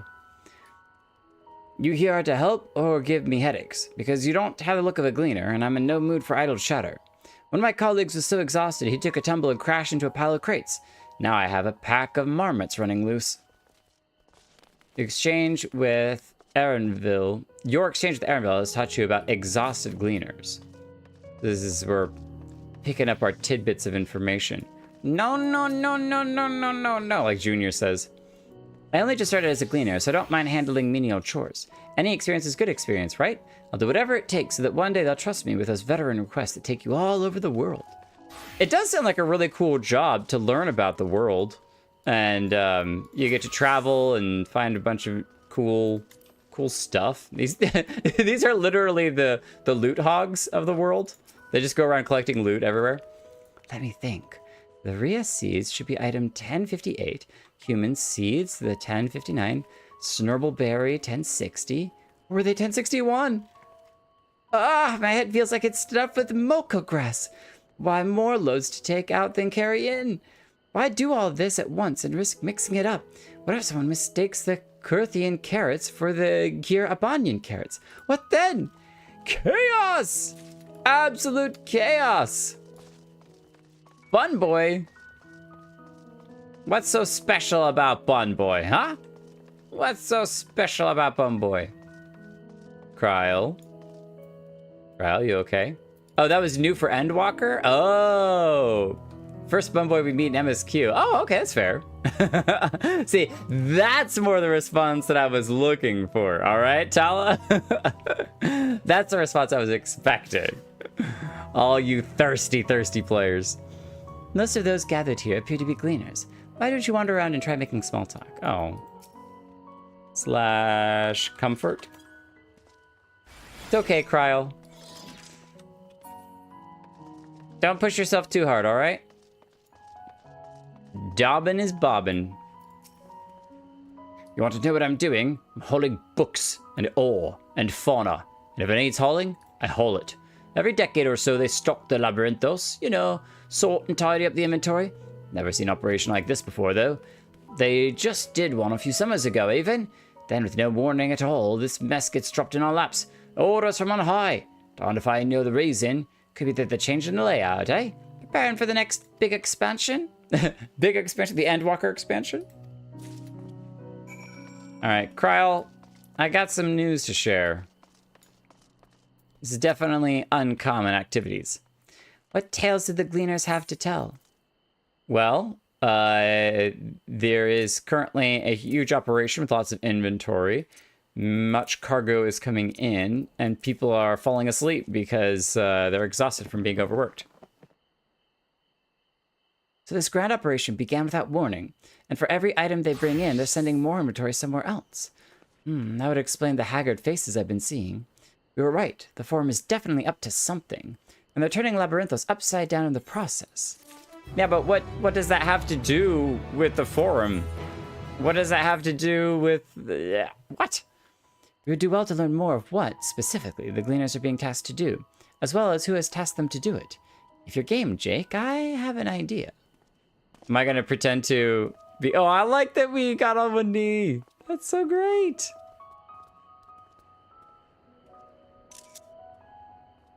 Trying to zoom in without crowding out Kryl. There we go. Everyone crowded around. Didn't one of the Gleaners you questioned say something about escaped marmots? Perhaps if you were to help him capture said creatures, he might be inclined towards a more friendly and enlightening conversation? In the meanwhile, I will turn my charms upon this Gleaner here. We can compare notes afterwards. Happy hunting! Oh, the quest to expand the sightseeing log is available at the harbor. The harbor here? Oh, your stroll is over here. Whoa! I knew from the intro this place was large, but this is like actually massive. Massive. Wait. Push. Can you actually jump off this? It kind of looks like you can. Okay, not off of here. There's stuff down there, and it's definitely a location that you can walk to.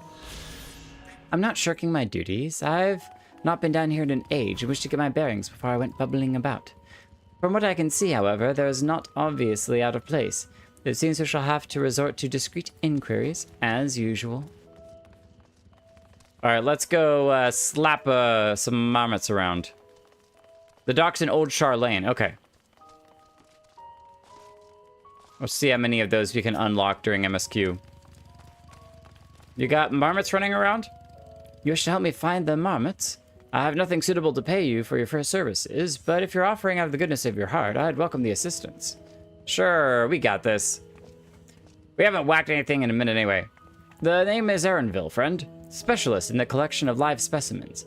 That said, the capture of these Nagyan marmots is a trial I have no desire to repeat.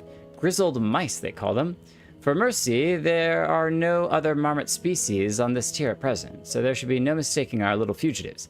If you happen to catch any, stuff them in this sack. Gently, of course. There's one right there! It's rocking right behind it. We gotta go get it. Where to begin, you wonder? I've not seen any scampering around here. Oh, okay, so that's not one of them. We'll need to widen our search into the surrounding forest. Be on your guard.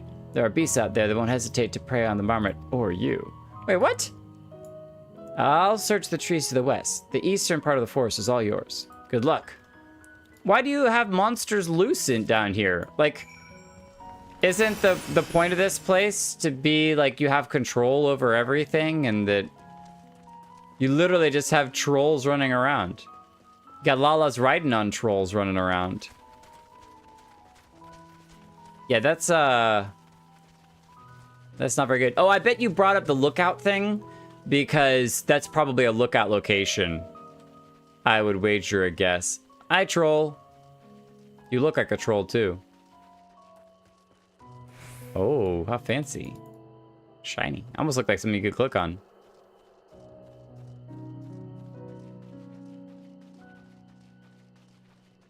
Grizzled mouse. Hey, don't beat it up without me. I can't get up the hill.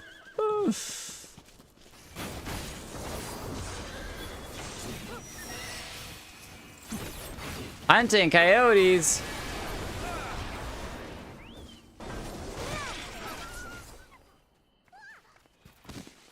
All right, we gotta gently put the grizzled mouse in. Squeak, squeak. Oh no, come back here.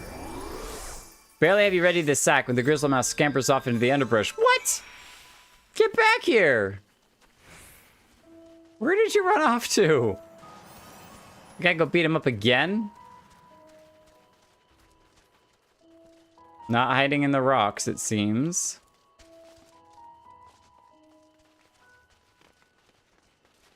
I'm gonna take the high mushroom road first.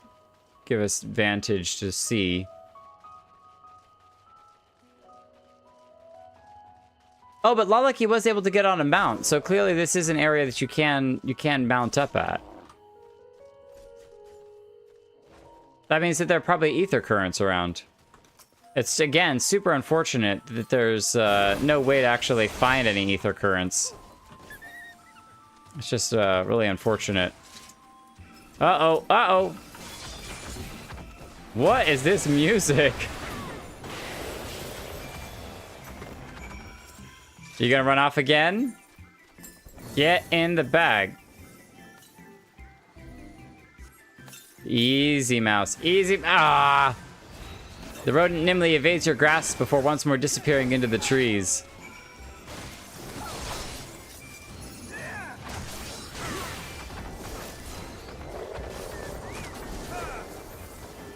Oh, another troll popped up. Everyone's doing the quest all at the same time. That's awesome. Welcome, everyone. Welcome, welcome. We're all in this together. Okay, we gotta go straight north. Alright, Rathalos. I know for whatever reason you can't fly. The air is too thin down here. But let's squeak our way around. Oh, air current! Ether current, ether current, ether current, ether current. We gotta get it.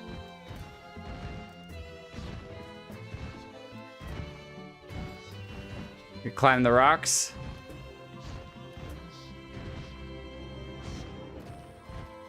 Get up there, Rathalos. Come on. You got it. Good enough.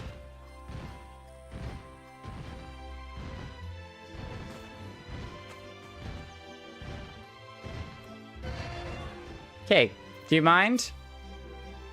Just get in the bag. It's all good. We'll even give you some marmot cheese. It's okay. More prepared for its speed this time. You succeed in closing the sack over your elusive quarry. We got it!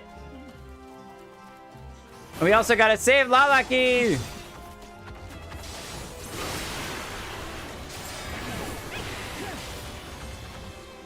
Boom. And now we get to eat the ether current. Num num num num num num. Marmot, not mammoth. Mammoth. Let's take seat 3. Oh, I accidentally took the most boring seat. Well, not really. We got our arm hanging out the side. That's all right. Thank you, Uber. Oh, whoa! That's really pretty. When he said that it was a false sun, I was a little confused because it didn't look much like a sun. But that makes way more sense. This music, however, is something else. I don't even know where I'm going. Whoa! Does he summon a bunch of eggs? Oh, look at that! Hi, little rabbits. That's so cute. Now we're gonna have eggs all over the place. Excellent. Actually, that reminds me. We should eat an egg. Nom nom nom nom. Hard-boiled eggs. It's all the way. You get a whole mount from the hatching tide event? That's crazy. How did you fare? I tracked down 3 of the pack, which leaves 1 unaccounted for. Oh, wow. He actually did more work than we did. Hatching little ladies. Ah, there's the odd marmot out. Wait a moment here while I put our friends in a holding cage.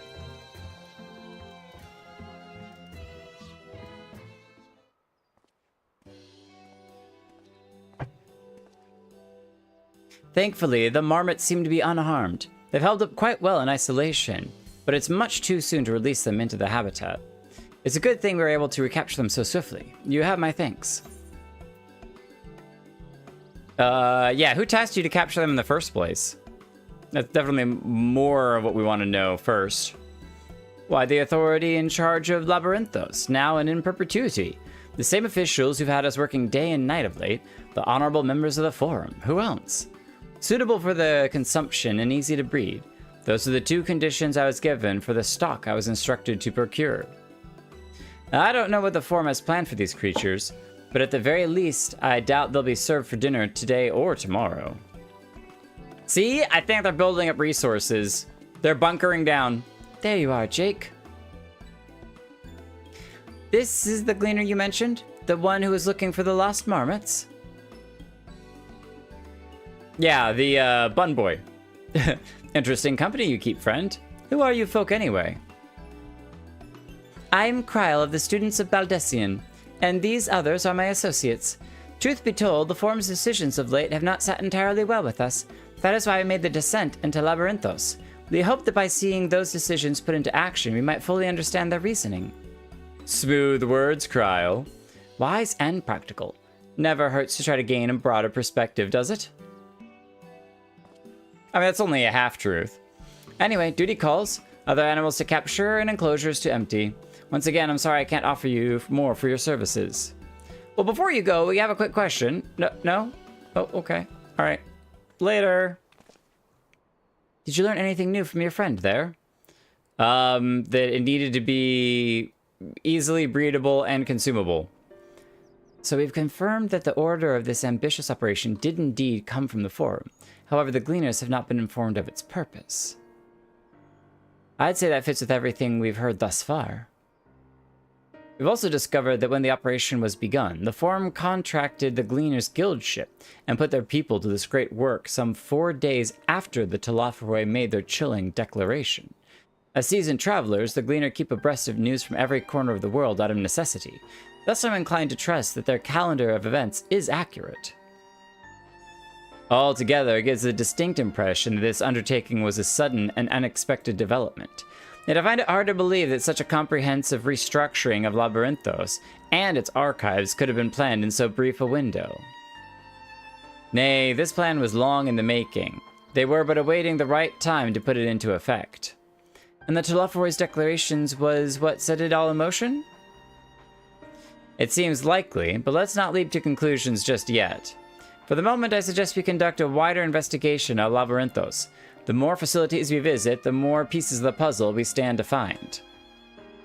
In that case, how about we head to the Archeon? From there, we can reach the lower... Axions. Kryl, what's wrong? I'm fine, truly. The sudden descent has left me with a bit of a headache, that's all. Nothing that will stop me from soldiering on. Let's be about it, then. At least allow me to take the lead. I'm fairly certain I remember the way to the Archeon. We followed the path east, through the forest, where you were chasing after that mouse, or marmot, was it? Anyway, it is the trolls you need to watch out for. You were just over there. Kryl! The migrates are delayed, but they're here! Yes, Ziva! Rathalos! He's so awesome. I just wish he could breathe fire. Oh, you could fly? Aw, lucky. Lucky, I can only hop. Hop, skippy, hoppity hop. And we got bouncing cars and bouncing dragons. Let's go. Come on, Karinika. Outer Circuit Researcher. Oh, we got a... Archeon. We got a Aetheryte that we can attune to. Yeah, this is a whole zone. Motorcade. Cars and dragons, that's all we got. Except for Lalaki on a bush. A Lala on a bush. A Lala on the bush. Can you follow on a mount? Follow. Oh yeah, you can. Wow. I think the last time that I did follow, I don't remember being on a mount.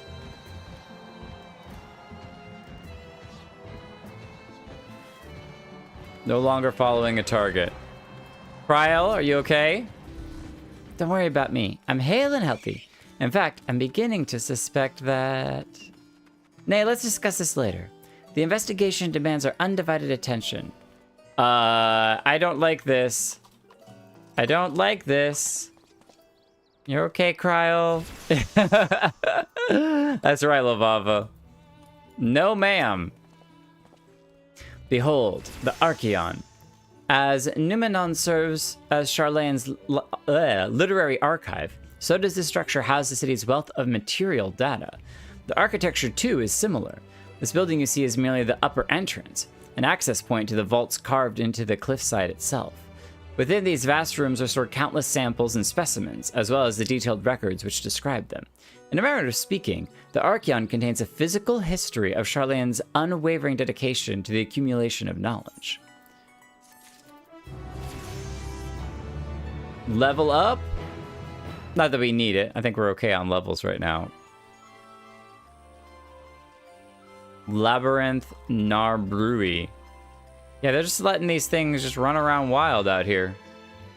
How about that? I bet this would look awesome from flying from a distance. Can you hop through here? Nope. Oh, Bobby, you just tried to do the same thing I did. Oh, you can hop into the grass.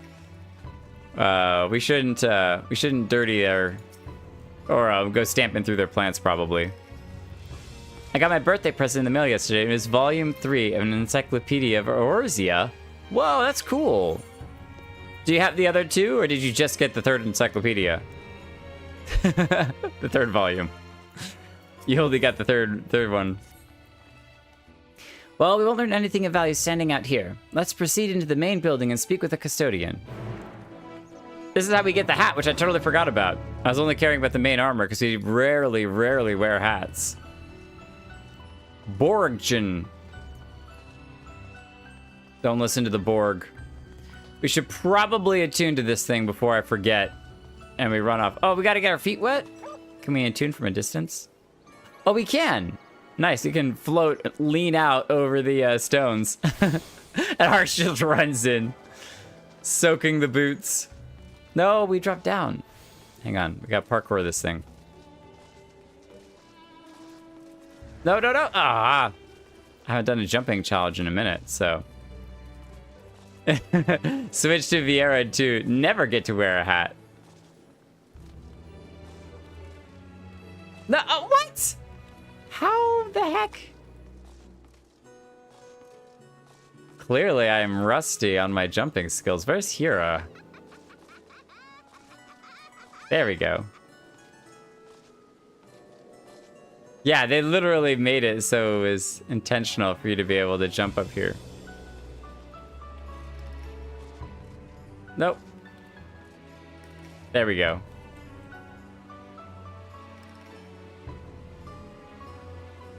Oh, we got Louis Suarez Phoenix up there. That's so awesome. Is there any way to parkour up the side and then just run up the, run up those diagonals? Hey, gemstone trader! Even though we've literally never traded any of our gemstones. I don't even remember how many gemstones we have. Like 3, right?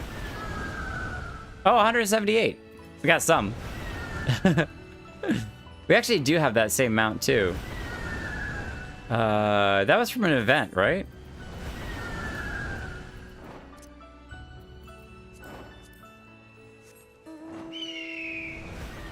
So pretty. And it's crazy that it, you actually turn into it. Is it the only mount that you're not riding on? Did we miss the Chocobo Porter? I feel like we got to... No, hang on. I think we're gonna need to take a quick break here, everyone. Quick sponsorship break. Hang on.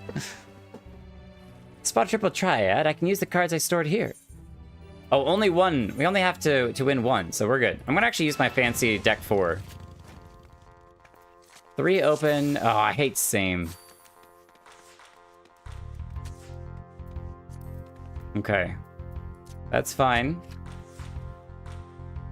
Probably should have flipped on this side because 7 would be harder. But we're good. We're good.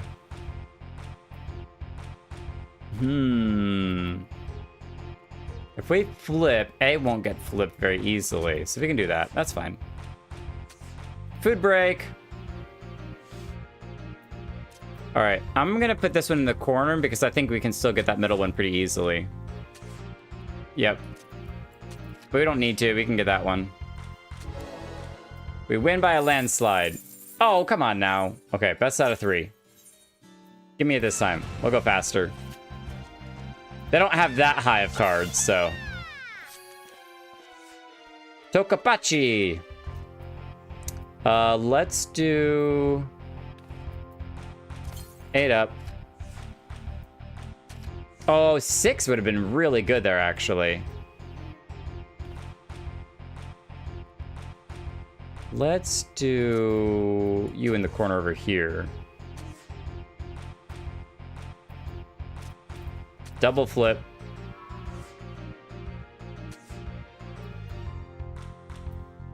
And doesn't really matter. Aw, seriously? All right, last time. And then we'll come back and get this later. Triple decker achievement. Congratulations. Oh, you stole one of my cards?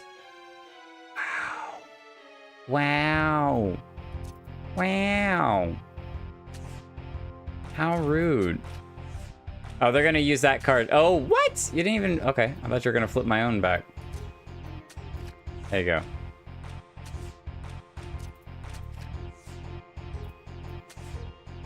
I'm sorry to say this, but you're not a very good triple triad player. Wow, but you are stingy on the cards. We'll come back and have to get that card in a minute. All right, talk to the custodian. What you got for me?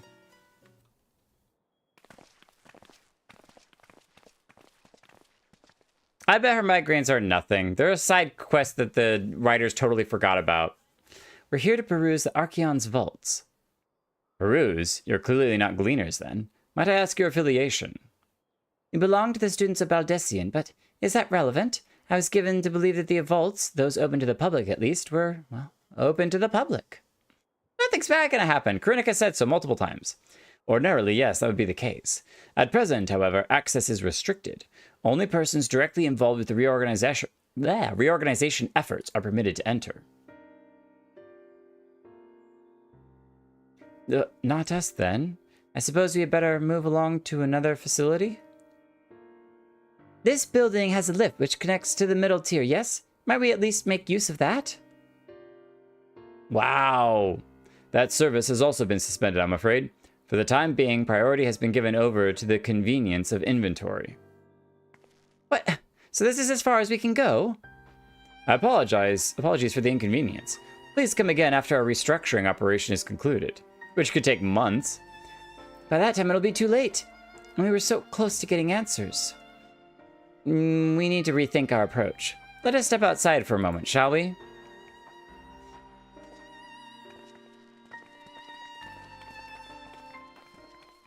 Oh, students out of Baldessian. Students of Baldessian. Huh. He's going to leak it to someone. He's gonna leak it to someone. Look, all right, I can grab all of you and we can just jump off the side. I can tank it. It's no problem. I am a tank after all. We are at an impasse. As we have no other leads, I should like to pursue this one further. But I doubt that our stone-faced custodian will be swayed by heartfelt pleas. We must seek another means by which to access the lower levels. It is likely that the people in this area are involved in the restructuring in one way or another. If we were to ingratiate ourselves, they might allow us to accompany them on the lift.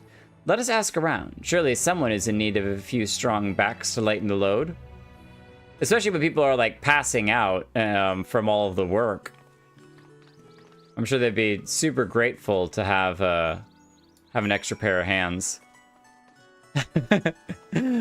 Well, hey, we'd tank the moon if we had to. All right, we're good. Tala, did you win the card? You did win the card. I heard you.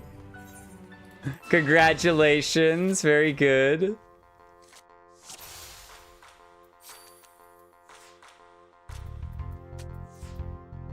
What's crazy is that no matter how easy a person is to even to beat, that doesn't necessarily mean that they'll give you the card.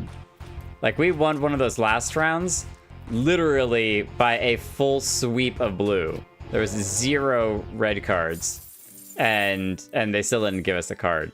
It should be, I think, a higher chance to win if you to get the card the more of your cards that you have. Instead of like a 50-50, it should be a slightly, not crazy, but slightly higher chance if you have more cards on the table.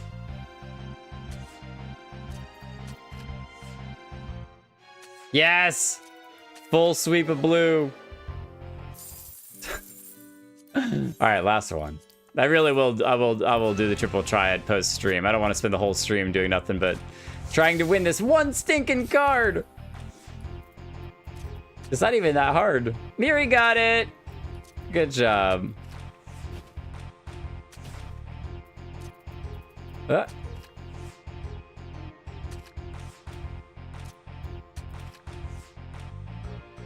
I was hoping they'd go down and I could flip on the 8, but it doesn't matter. That's 6 in a row. We're gonna start counting. We're gonna count how long it is. Just one more, man. It's no big deal. Well, I mean, they might have been in need. They might have needed a pair of hands helping to carry some stuff. You never know. You need some assistance? Am I taking the lift? Oh, no, we're just students. They won't let us into the Archeon, even though we found... Actually, we have no idea what we found. There's no record of such a creature anywhere. But it was wandering around Tranquility, and so we thought to donate it to the vaults. What? A creature unlike anything you've seen around Tranquility. Squeak, squeak! Oddest little squeal, don't you think? Anyways, I suppose we'll have to take care of it until the Archeon is open. Why do I feel like... Why do I feel like we've heard this before? Is this Alpha? Did they catch Alpha? Running around Tranquility. Where is Tranquility? Is that in... Bothia Spire, Kurthus...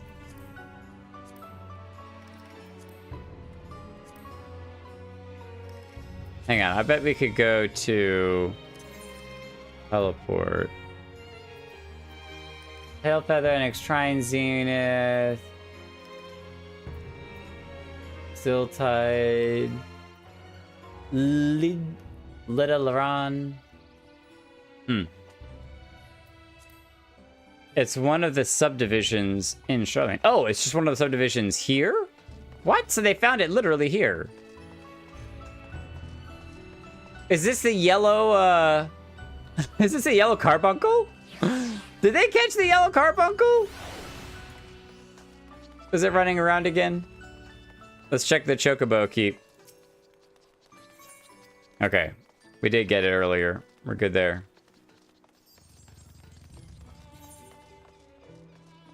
But somebody was... Whenever you hear the wow! Oh, is it an armadillo? Maybe they caught an armadillo. Maybe they caught one of these lalas running around causing problems. The oddest little things, huh? What's that? I take you down the lift with me? Sorry, but not a chance. I've been up and down all day, and only now have I finally found a spare moment to rest. Oh, I like your jacket, though. I did see a gleaner fellow heading out the gate there, though, shouldering a large pack, engaged in some manner of task. Maybe he'll head down below after he's done with, well, whatever it is that he's doing. This is the fashion that needs to be brought back in style. The long coats and the vest. I'm gonna do it. I've been looking at vests on Amazon. I'm like, better look good. Oh, are you saying the squeaking of the catfish? The squeak, squeak, squeak, squeak, squeak, squeak, squeak of the catfish? Aaronville, you all right? Quiet, you'll frighten it away. Oh, are you trying to catch this thing? The Limsa Cabra? Shh, everyone, you're too loud. Oh, it's you again. I didn't mean to be rude, but I'm in the middle of another task. The cloudkin I need to capture is close. Very close. Kuritika is just slaughtering it. Oh, the box sounded like a Namaru? A Namai? What are those catfish called? You're shopping with this too? You spend your time in unusual ways, my friend. Still, 2 hunters are generally better than 1. The canal here is a common gathering spot for birds of all kinds, but the one I'm after today is the hornbill. Its feathers are green and its cry is a distinctive caw. Single it out and shoot it with this sleeping dart. Oh boy. Namazu! The effects are short-lived, so I'll lie in wait down by the riverbank to claim our quarry. Be sure to hit the right one. Okay, well what if we hit him instead? I wonder if we can see him. Alright, now I always mess this up. Is drag and rotate the camera, left to click, mouse button to zoom. Okay, cuckoo does not sound right. Caw sounds right, but he said he was going to be down by the riverbank. Oh, I was hoping that I could shoot him. Okay, I think it's the large green bird that we're supposed to hit. We want to make sure not to hit any of these smaller ones, or the pink one, or something weird. Got it! Maybe, hopefully. Hit the right bird with a dart. Succeeded.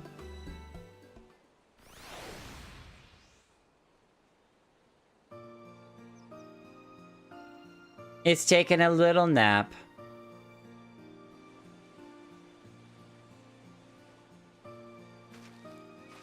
Little Z's coming off of its head.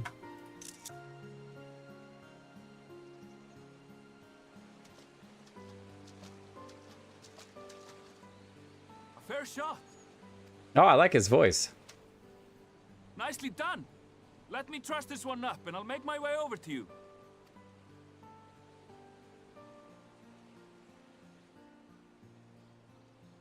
That's a really big bird for him to carry.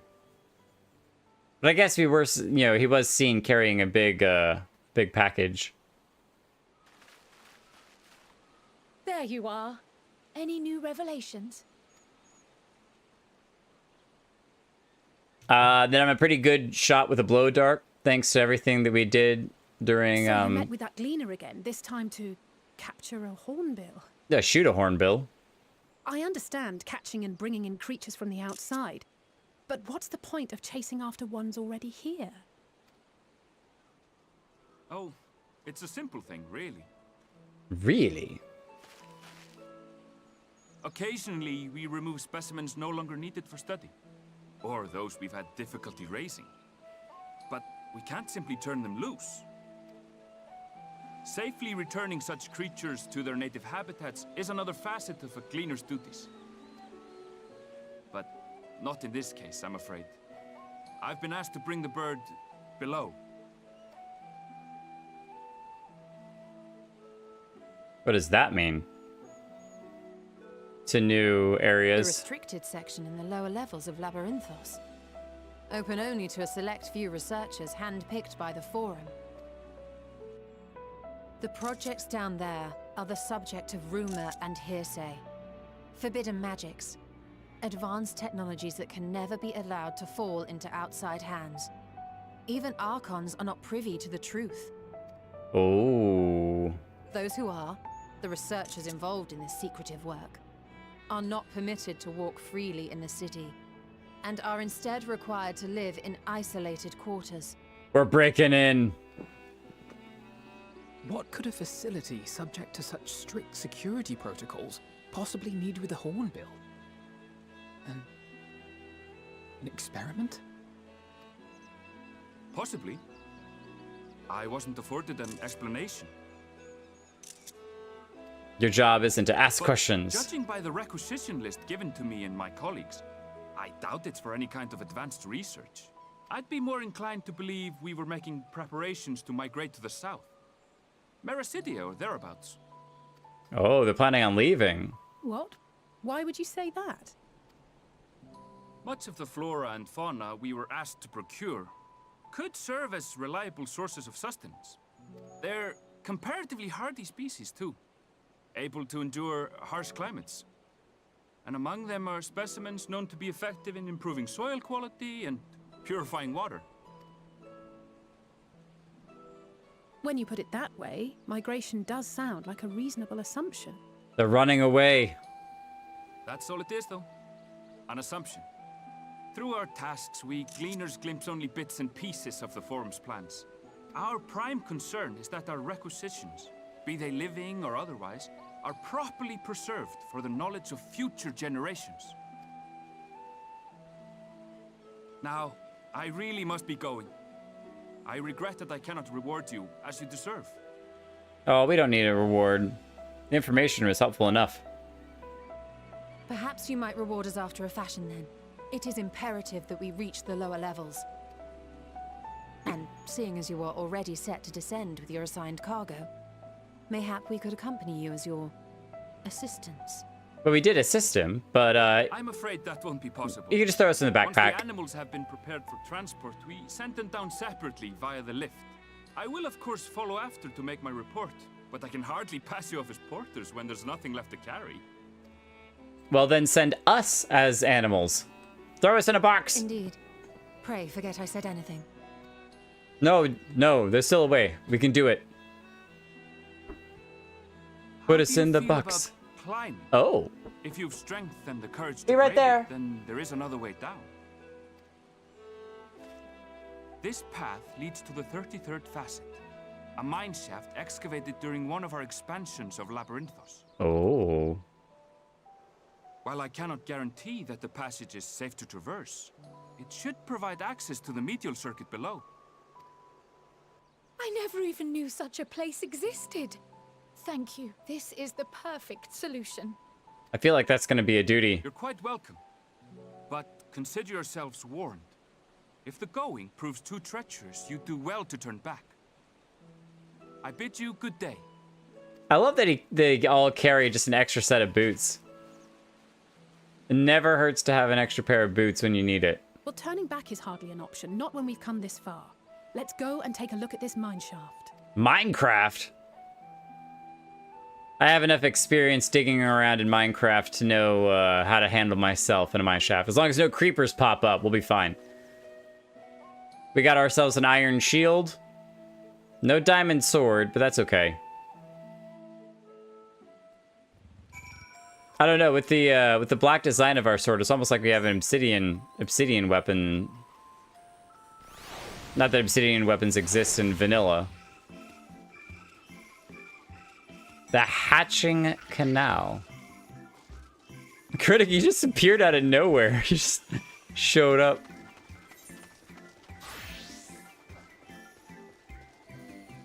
You're going too fast. Look at that. Look how fast you're running off. I wonder if you could set that to macros too.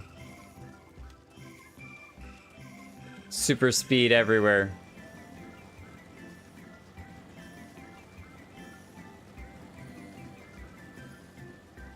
I like the gleaners, when research is done, they put the animals back if they can.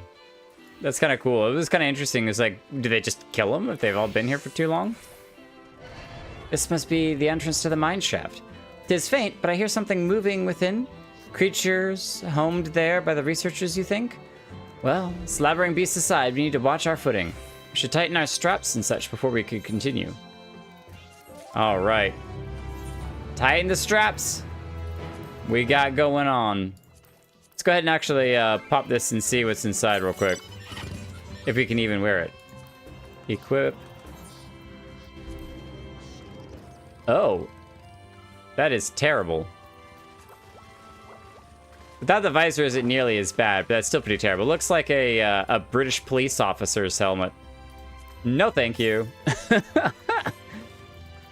No, thank you. We will not. It's a caving helmet. Strap in, boys. We're going in.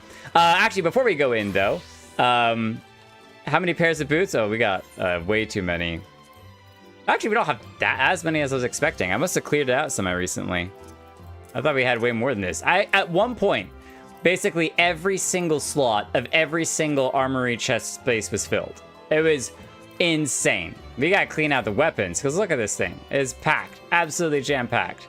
But yeah, at one point, it was basically everything was fully full. It was ridiculous. So I finally went through and cleaned it out. But I'm going to take a quick break. And you can say hi to Sir Chair for just a minute. And what is it? Is it iCam? Yeah. We'll be right back. And we'll go into a cave and see what's happening when we do some Minecrafting. I'll be right back.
Lilene, I didn't realize you had painted stars on your cheek.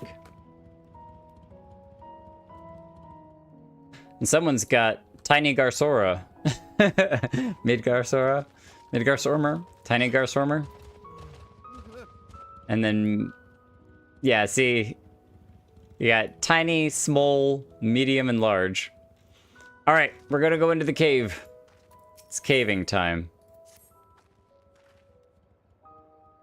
I've been writing a 3435 on all of my slots for ages now. I have no idea what that even refers to. Oh, writing 34 to 35 items. I see. I posted a screen cap of my main dress as a gleaner in screenshots. If I'm blunt, pot helmets go high on your head. I think they're more just like full plate helms. Pot helms go high on your head. Assuming everyone's tightened their straps and checked their gear, then I'd say we head in. Given the terrain ahead, though, it might be wise to leave some distance between us. I don't want to be stumbling over each other if it comes to a fight. Okay, take it slow and don't forget to check your surroundings from time to time. We can meet up at the other end of the tunnel. Why do I feel like somebody's gonna go missing? Venti is 20. You're stupid in 3 languages. Whoa. I've dug out huge things in Minecraft, and it's actually kind of difficult to do something like this. Mithril cap, level 80. Oh, there's... Oh, look at that! Oh, holes everywhere.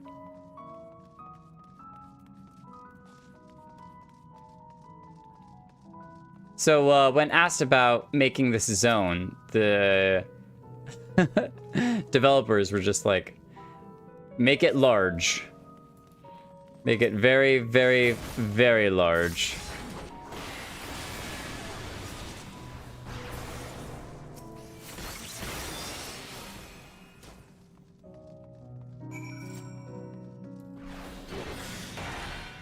That's so cool. I love the upgrade. Holy Shellatron.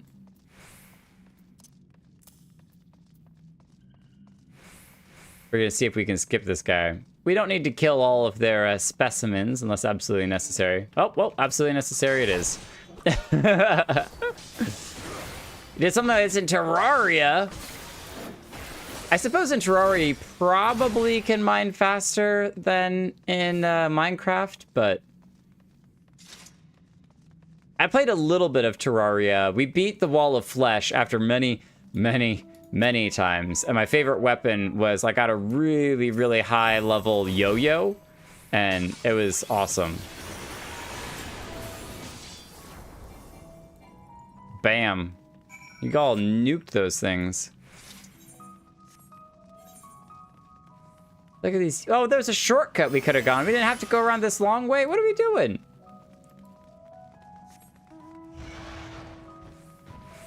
We'll scare off the rest of the monsters with Rathalos.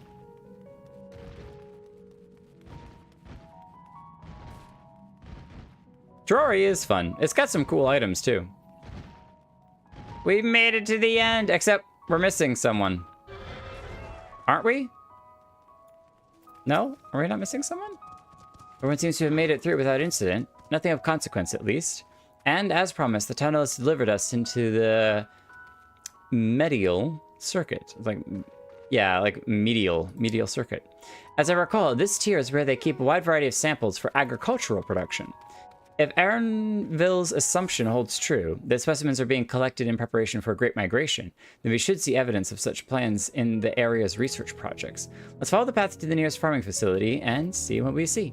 I was thinking we were missing somebody. It's because we're missing Graha, but he stayed above.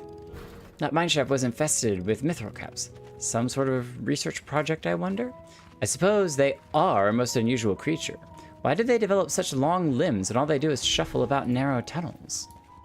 Well, worms are long and they just shuffle around tunnels. I was being careful, I swear. The slope was steeper than I thought and I lost my footing for a moment is all. Oh, another headache? I'm not injured if you don't count my pride.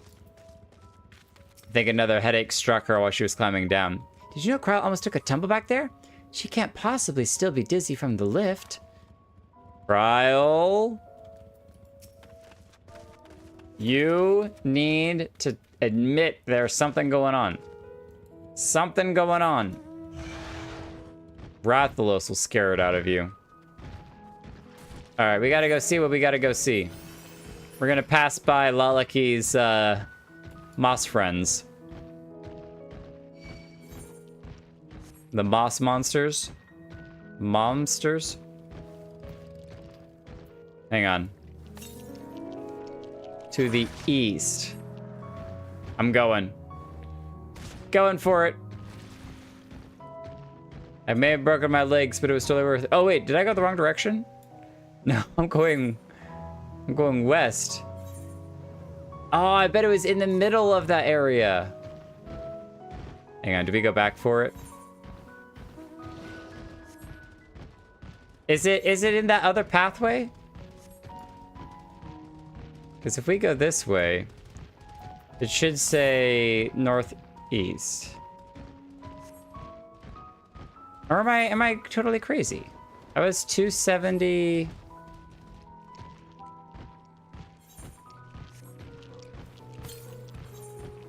Yeah, 207.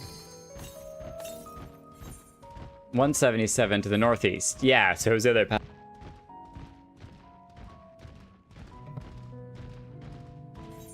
Glad that I checked.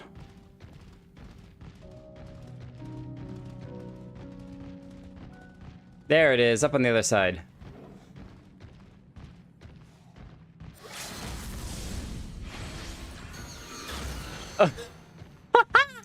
What was that? You opened a hole in reality to orbital bomb him.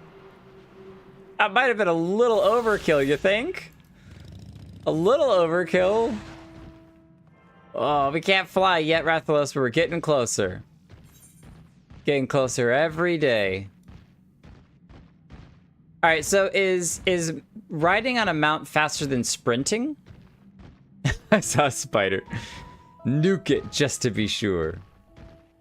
Cryo, Alfido are just standing around out here. We start to leave and then we turn around and come right back. I'm like, are you okay? Yes, we're fine. Everything's fine. Don't ask any questions. Gotta go north to get the next one. Well, it's a good thing that's where we're headed. Though it's interesting, they have all these like walls up around the foundation down there. How are we gonna sneak in, huh? Nobody's supposed to leave or enter. Oh, okay, that's good to know. Omega! The mounts are the same speed as sprinting.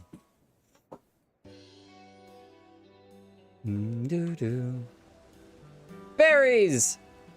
Hey, one of you guys gave me some berries. I remember that. Was it berries and fish?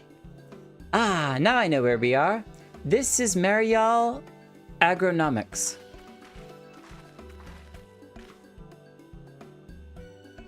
Labyrinthos is host to a wide variety of vegetation, which allows us to conduct studies on cultivation methods utilized in foreign lands. And it is this facility which coordinates and oversees those efforts. The fruits of their research go to feed the Labyrinthos colleagues, or so I hear. More notable success might make it to the Agora. Food so exotic you'd be hard-pressed to guess their origin, let alone how they might taste. Indeed, mystery vegetables without a name, only a list of nutritional benefits scribbled on a card. Huh, I see no gleaners hereabouts, yet these workers seem to share that same sense of urgency. 'Tis possible they know something about the forum's plans and their underlying motivations. Worth looking into, wouldn't you say? No, I say we just break into the main facility. See what you can coax from the workers. The rest of us will do the same, or cast about for useful clues.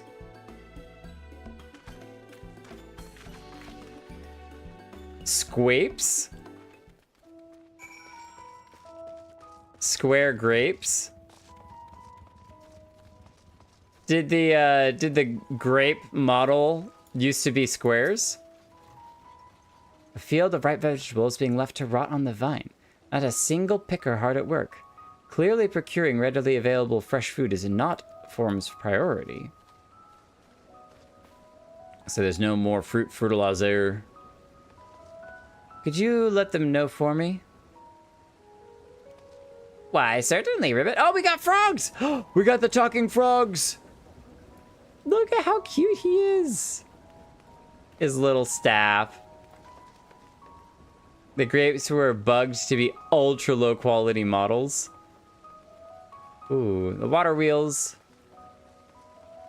Managua.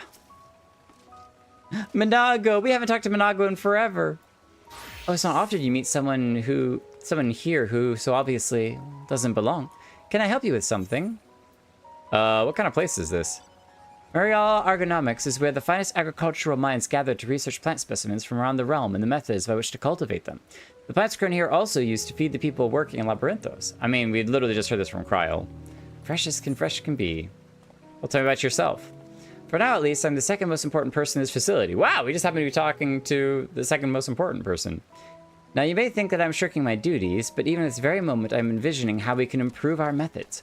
Gazing upon this watermill calms my heart and clears my mind of unnecessary thoughts, leaving room only for brilliant ideas. Even so, inspiration takes time, and today it seems to be slower in the coming than usual. Okay, well, get back to your hard-thinking work then. Thinking hard, thinking hard. Now you got some lemons. Ugh, do I have aught to be taken down below? Do I have aught to be taken down below? More than I can carry and then some. Oh, we were asking, do you have anything to be taken down? Do I have aught to be taken down below? Most of our stock is sent off via the cargo lift, but some has been embarked for aerial transport, hence a stack of crates atop that hill over there. Goodness, hauling that lot up the slope was a job and a half. Aerial transport? I guess, yeah, and here you could fly around because it's so big. What crops are we raising? Well, as you can see, this one is a variety of grape. Only needs a good source of sunlight to grow, and the conditions here are nothing short of perfect. Hardly surprising, given that it's native to a particular locale in the very place upon which Labyrinthos was modeled, a region in the south of Ilsabard. It boasts remarkable habitat diversity, allowing for a myriad flora and fauna to thrive. Chilly peaks in the north give way to swaths of temperate plains, which in turn transition into a hot, humid coastline. Such bountiful territory is ever contested, as you might expect. Used to be called Corvos, before the Imperials renamed it Locus Among Us! We just talked about this place!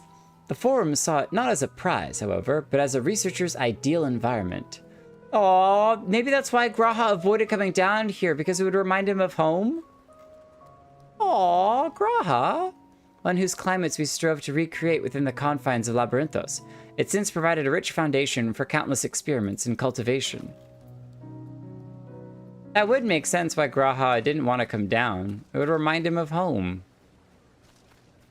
And all of the roughness of it.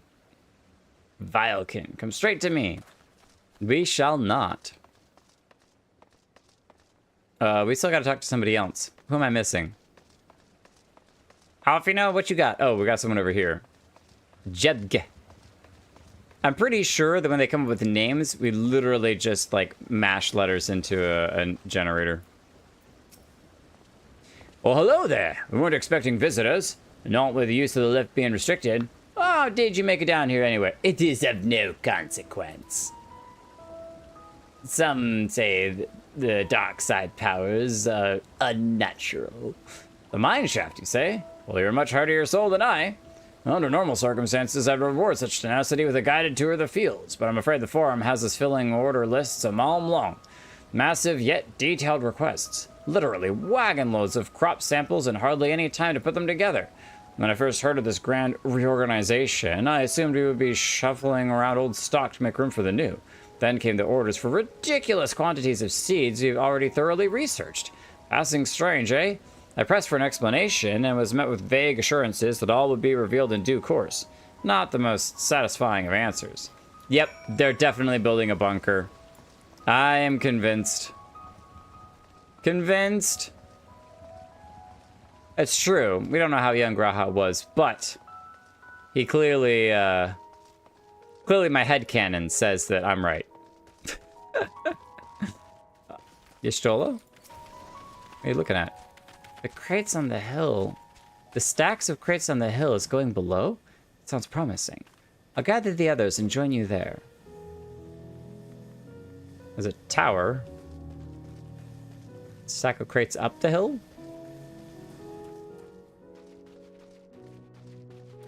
I still say that we hide in a crate.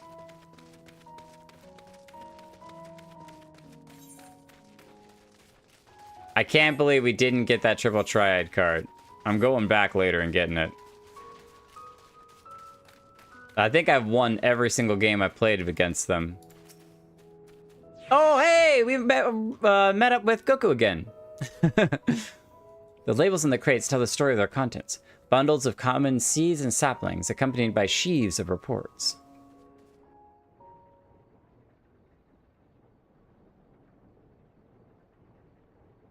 And a pine tree by the looks of it. Oh, pretty flowers.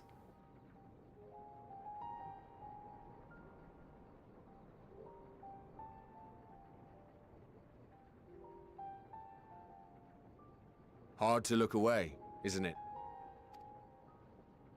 Do I recognize that voice?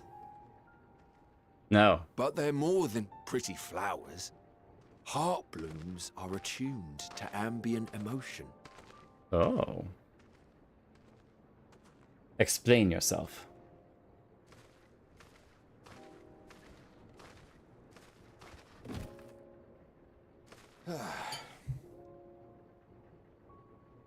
You don't seem convinced, but believe me, it's true.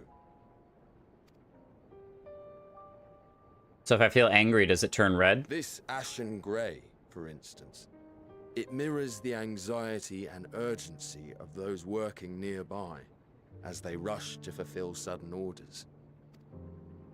Intense feelings like those spur the petals to change colour. So I was right. Nice. Bright glowing hues in the presence of joy. Dark subdued shades for frustration or despair. Yet even with the collected wisdom of Charlian at our disposal, we've yet to identify the underlying principle of this empathic effect.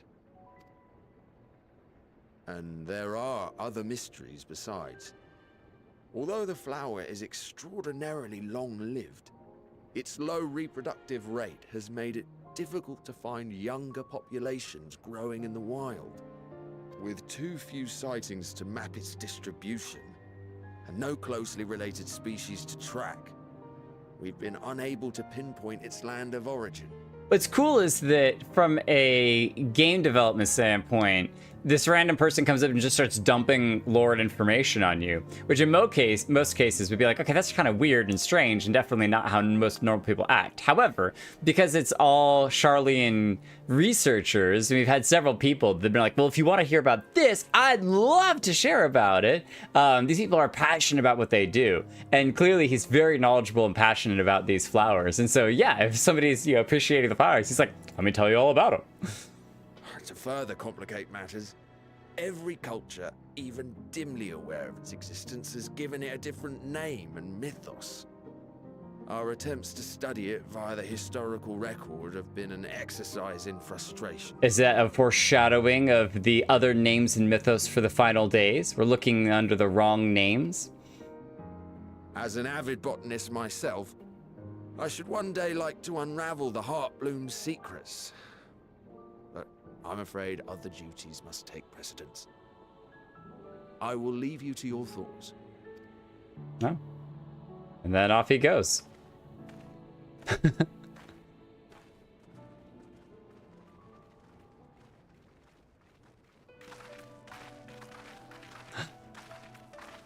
Master Matoya's music. I can hear that crone's voice. What has my young disciple brought me this time? Have you not learned your lesson, young lady? These are some fancy flowers. Don't pick them, though, because they're apparently exceedingly rare. A flower that reacts to one's feelings. Strange. I must say, I have never heard of such a thing.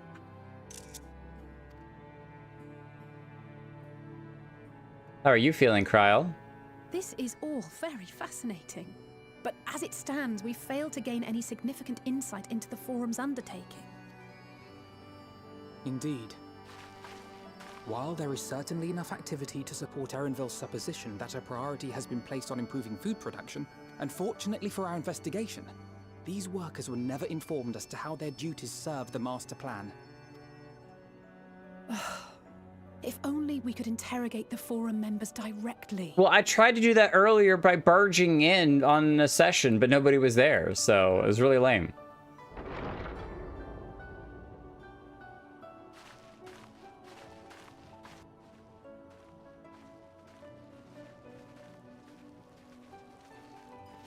Isn't that the entrance to the Archaean?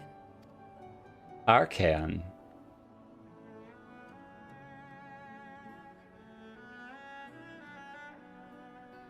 Look, Oh. there. I think that's Erenville.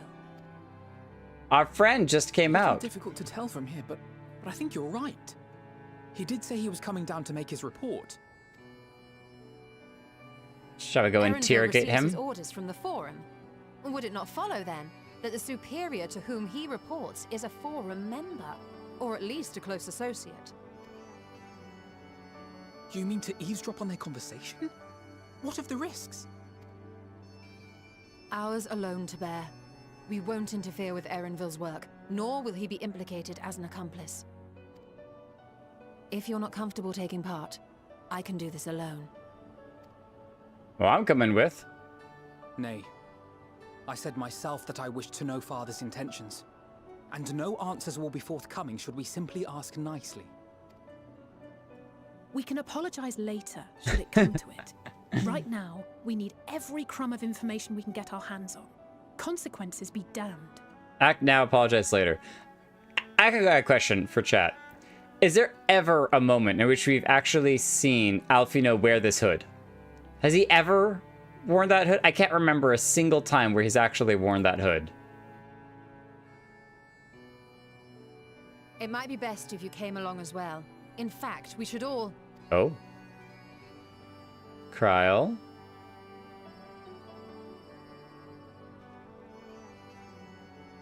The plants are going to change Kryl? to black or blue? No?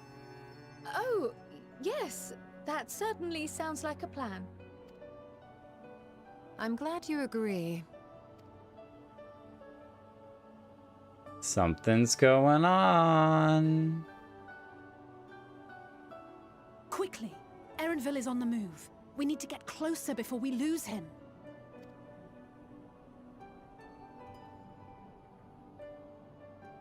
You meet him outside the waterways, escaping Ul'dah. Almost. I can almost reach you. Oh, is she trying to reach Hydaelyn again?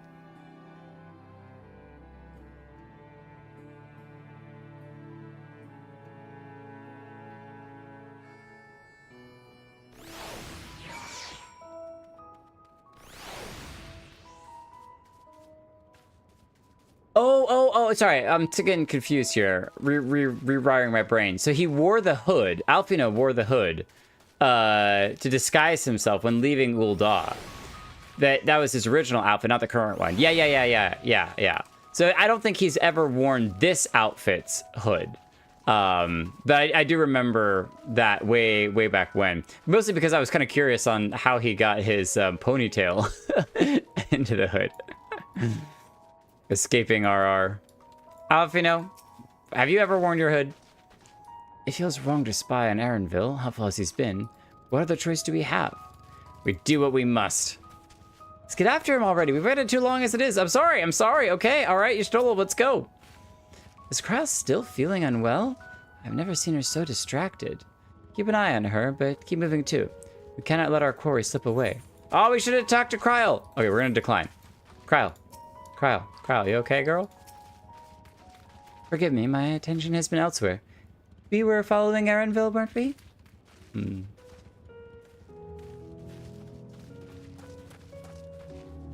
You alright, Ziva? The plants do look a little grayer around the edge. They are pretty though.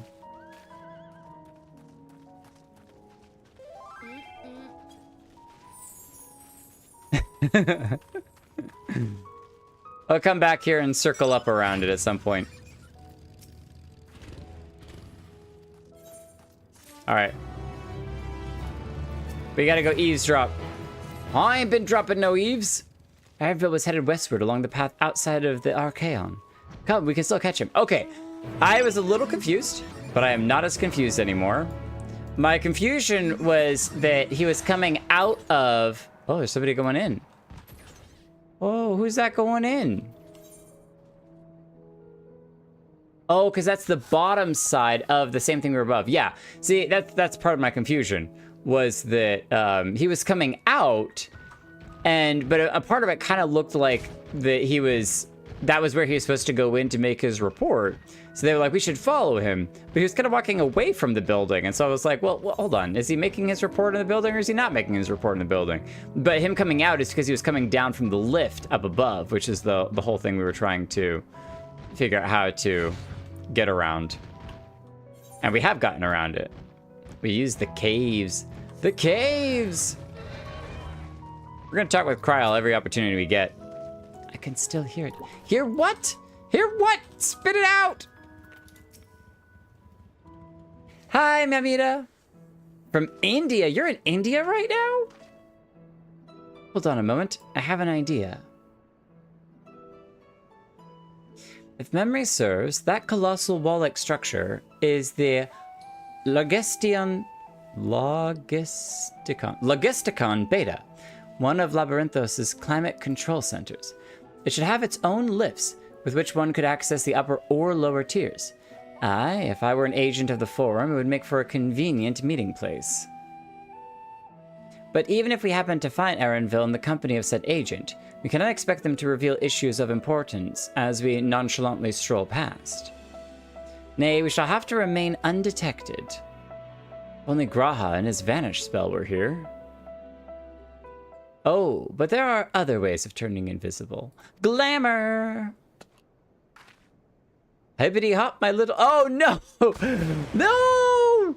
You turned us all to toads. Goodness! What have you done, Y'shtola? Next time, ask for permission. We are pretty cute frogs, though.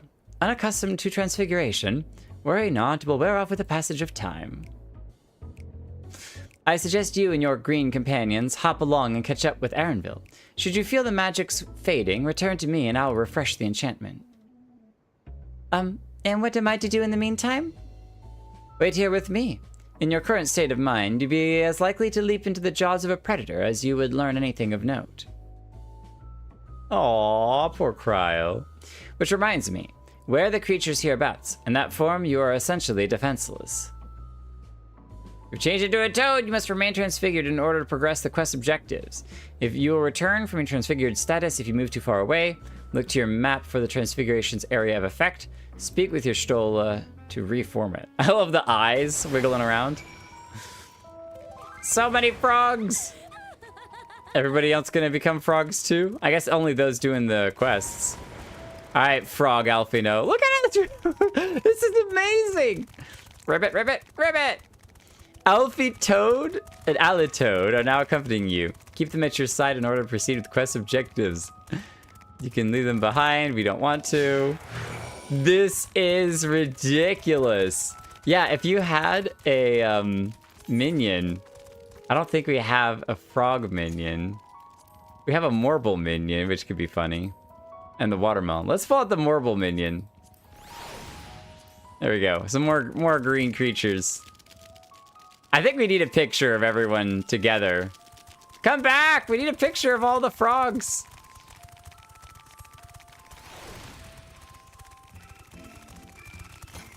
We're gonna find a good spot up here. The bridge would have been good, but...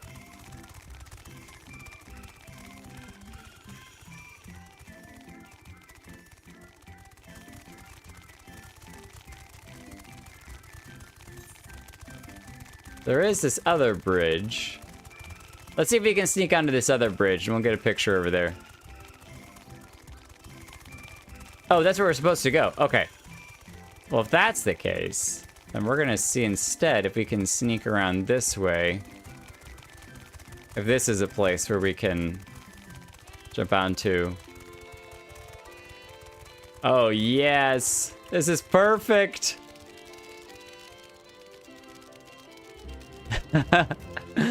Line up, everyone.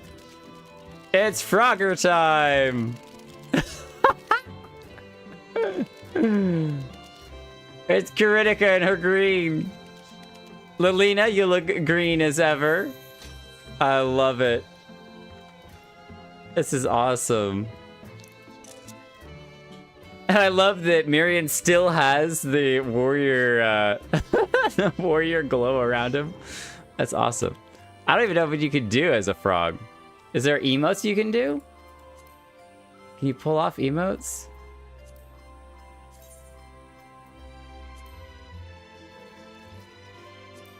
No.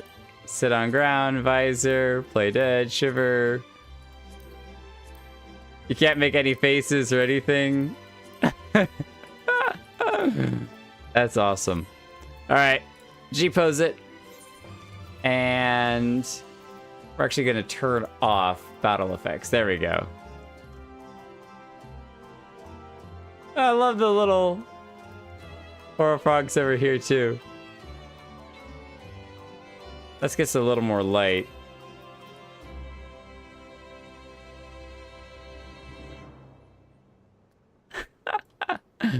This is fantastic. The army of frogs has come to town. Oh, there's a green chicken! Who's got the green chicken?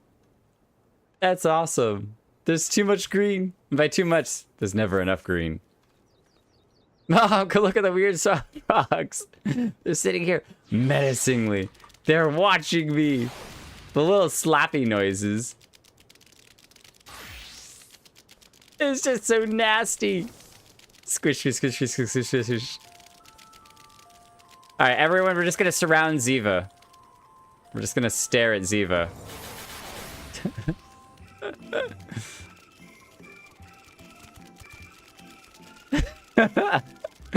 This would be terrifying. If a whole squadron of frogs just showed up. It's like, what are you doing?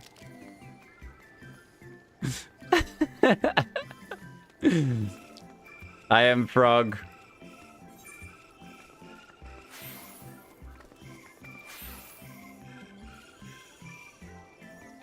It almost looks like she's talking to us. She is our ringleader. She is our ringleader.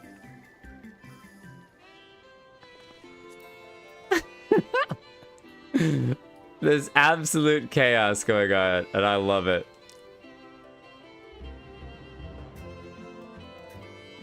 Hang on, we're getting a little more light.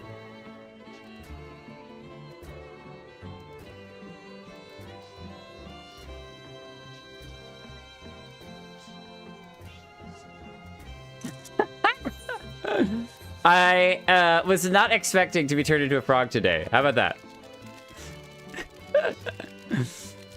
Peepo mode engaged. This is definitely a new one for us. Though didn't with Master Matoya we get turned into a frog at one point for a different thing? Or is this the first time that we've gotten turned into a frog? Oh, we can talk to people. Discuss your surroundings. Ribbit, ribbit, ribbit, ribbit. Faces to the north. Perhaps she's suggesting you cross the bridge. I totally missed. This is where you can discuss the surroundings. Ribbit, ribbit, ribbit. Attempts and fails to shake his head, but you nevertheless understand he's telling you this is the wrong way. Oh, we're going the wrong way? Interesting. Yeah, so Alize said to go north. And Alpino is saying this is the wrong way.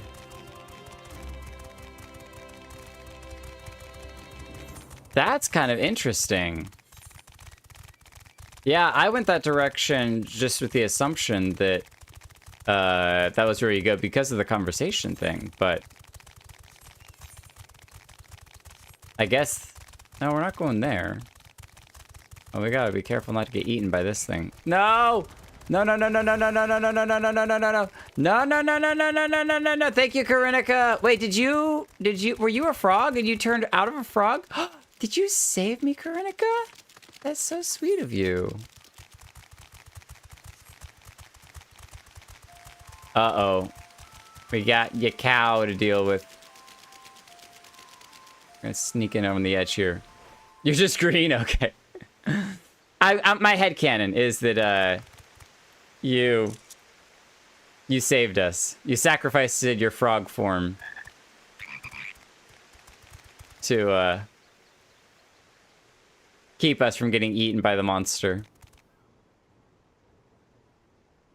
I trust you will find your compensation to be more than satisfactory.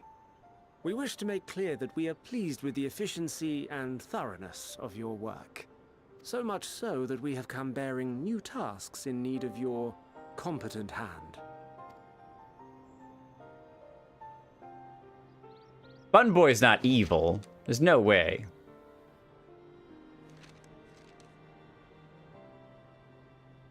He's just doing a job. Another lengthy list. If I may speak frankly, the Gleaners have been pushed to the point of collapse by your unending demands. You suck. We are not familiars to be exploited. We are Charlayan scholars, and we deserve an explanation for this unseemly treatment. What warrants such urgency? We got here just in the nick of time. In an age long past, Charlayan was charged with a momentous duty. And now that word of the final days hangs heavy in the air, the time has come for us to fulfill that charge. What? I can say no more, but I promise you this. All will be revealed in due course. And when it has, you will understand that your toil was in service to the greatest good. What? Then I will do your bidding. For now. But unless you wish the Gleaners to rise up in protest, I advise you to offer tangible improvements for our working conditions. Your promised revelation does nothing to address present circumstances. A fair point. Your concerns will be conveyed to the Forum. And the Forum will do nothing about them. But they did admit that they now know about the final days. It just looks over and there's 3 frogs sitting here. The eyes are just so funny.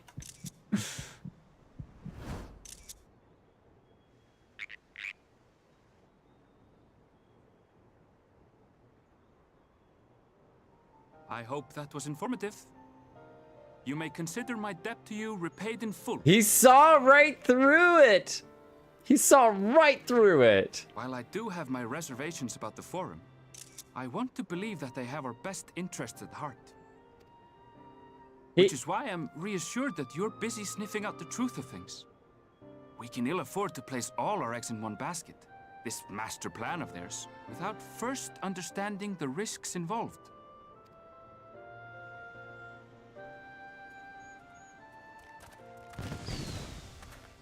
Okay, that was sick. Wait, how did you know it was us? If you mean to impersonate a toad, try studying the real thing. And don't try to fool an expert. Yeah, I suppose that makes sense, is that if he's, a collector of animals, he would know the animals super well, and we didn't know that he knew to collect toads, or that he knows about toads, but no lasting consequences except a desire to eat some flies. I don't know about you all. You got some bugs around here that we can snack on? Anyone got a long tongue? I suppose we should have known a gleaner who specializes in animal procurement would not be so easily deceived. Yet he seemed inclined to put his trust in us all the same. More importantly, perhaps, we discovered a new piece of the puzzle. This momentous duty the Forum agent mentioned. Charlayan has been called to action, and the Telophoro's declaration was the catalyst.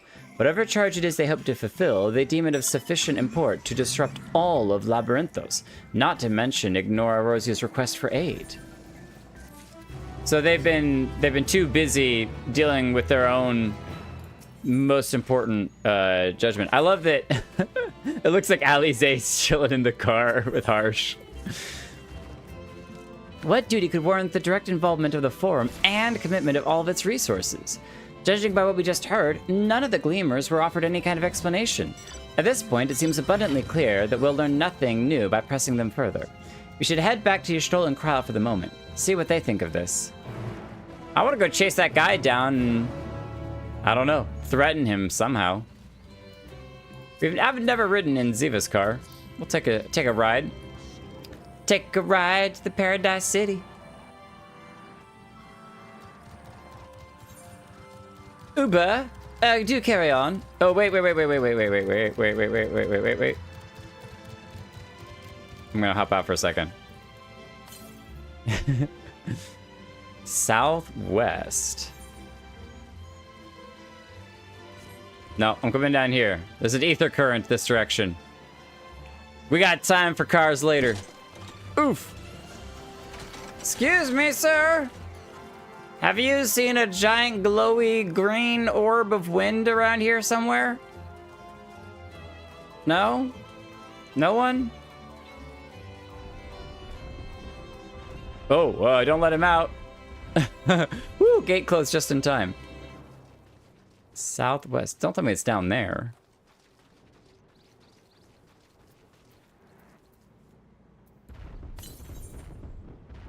To the west. Is it behind the house? Oh, it's up there. No, I went the wrong direction. No. Okay, Ziva, can you fly? Does this thing fly? Lalaki, I like the frog head. That's great. We're gonna go the cheap route. Take the shortcut. Thank you, Ziva. Grab ourselves another ether current. Excuse me, giant building of doom. You never saw a thing. We're out of here. Go, go, go, go! We're like bandits. We're in and out.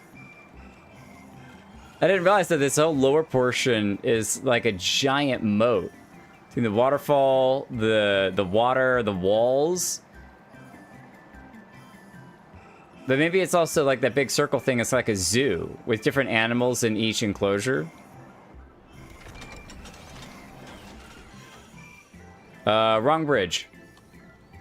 We gotta go to the other bridge. Good try. I know you're kind of guessing because you're not following MSQ.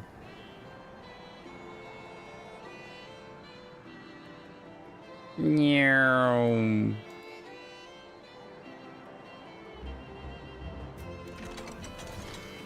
Thank you. Y'shtola, warn me next time, all right? Welcome back. I trust you found Erenville then. Where's Krile? Krile? Interesting. I had a feeling you would learn something important, even if that something was simply a confirmation that no one knows much of anything. We should share this with Krile, then discuss how we should proceed. Assuming we find her back at the farm, she was still behaving oddly, so I bade her return and rest there.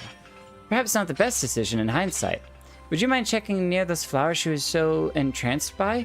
The rest of us can survey the more distant areas in case she decided to wander. So of course we're gonna find her by the flowers. Maybe the flowers are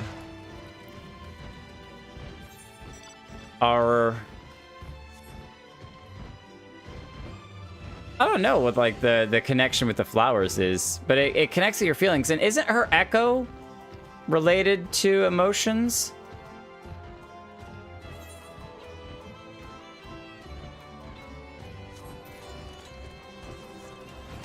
No, don't run Y'shtola over. Y'shtola is one of the people I was excited about doing this quest with. It was G'raha and Y'shtola. Not that Alize and Alpino are not bad or anything, but we've traveled with them so much before. Getting the opportunity to hang out with Y'shtola's different. Okay, wait, we were here. We came up this hill, yeah. And it's up and to the left, I think, is where the flowers are.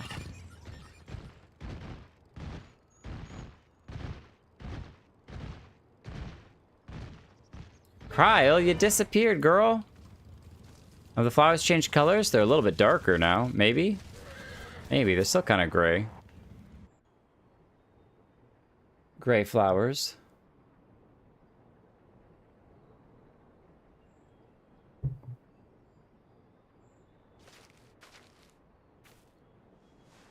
Oh, she's gonna pick one.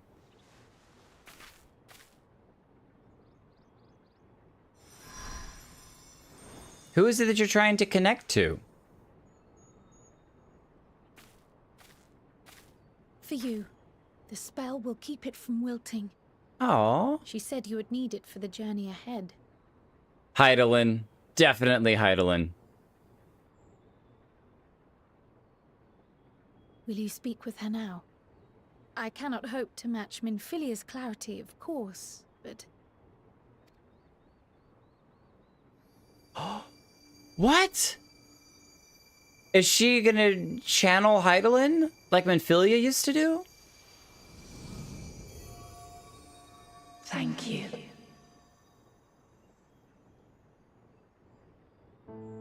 Do not worry. She has lent me her body for only a moment. What is happening right now? Just as I could not save the first from the flood of light, it has become arduous for me to interact with the physical world without assistance. Though I might converse with you for a time, the incorporeal form I assumed on the ship would be incapable of casting even the simplest enchantment. It is in the depths of the ethereal sea, the place to which all life returns, where my influence is greatest. After Minfilia's sacrifice on the first, it was to the sea, here in the source, where I ferried her soul. I wished that gentle spirit to find rest in the world she loved so well. Her, and another who may yet have a part to play, though that will depend on you. And another who may yet have a part to play? Take the flower. Walk free, for you are free to go where you wish, to believe what you will.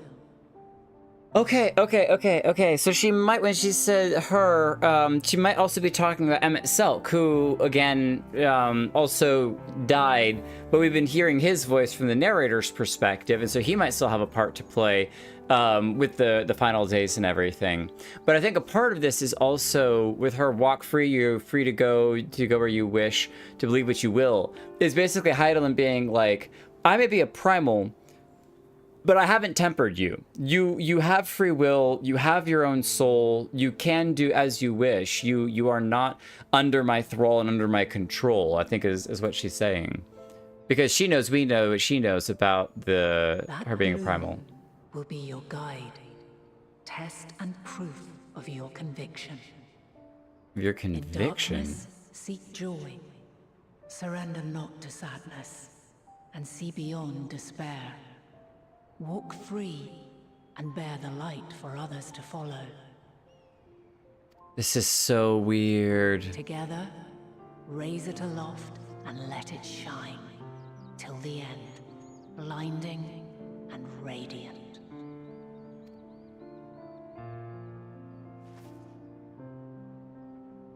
Just shove it in our backpack. Our infinite bag of holding. Kryl? I wonder if Kryl remembers any of that. That was all too brief. Already she seems so far away.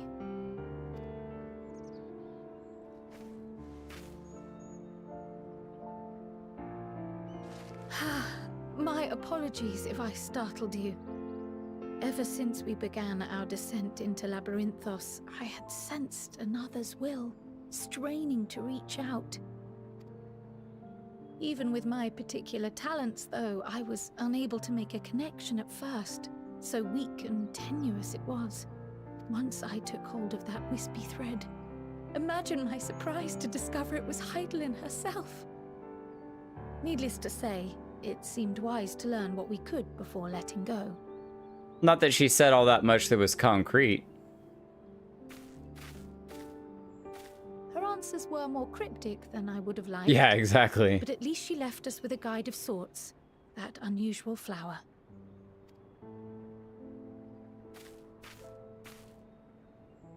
Yes, We are definitely making progress. What are you supposed to do with the flower? Hi, Salutaire. You can't be serious. We've done nothing wrong.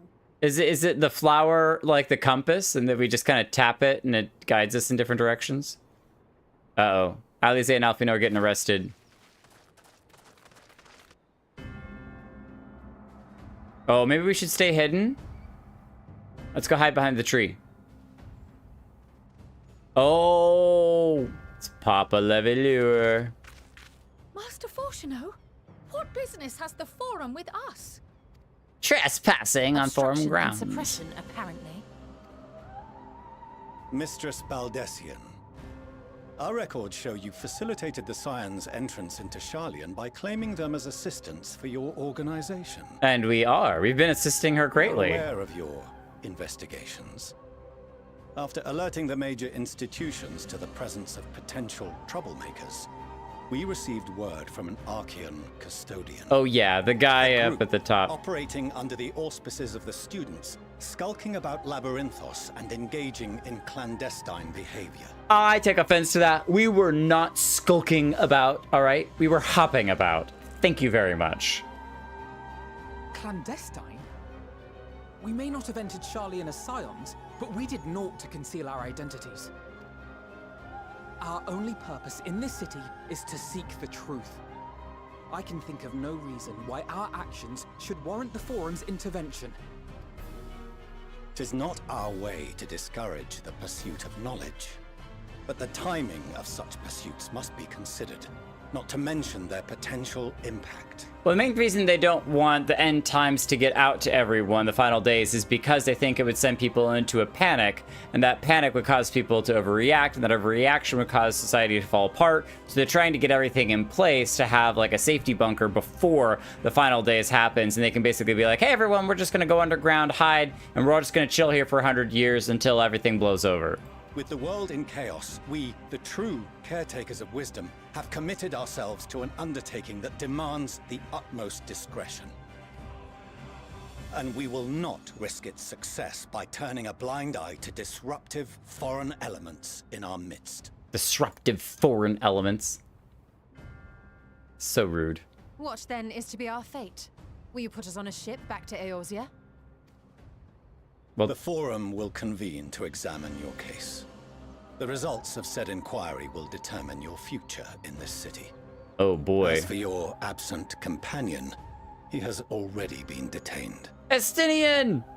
Graha! Oh, Graha. But why? Is reading a crime now, too?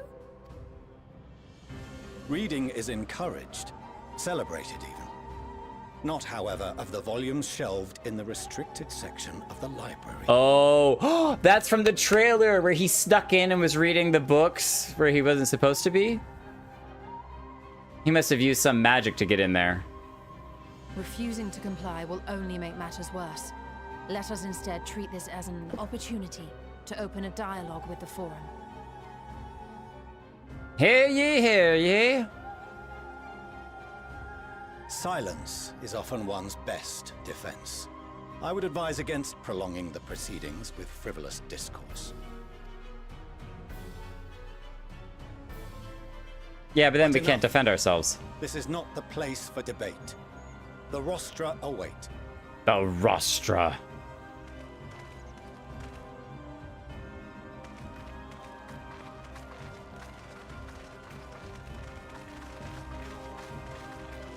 You and your fancy robes.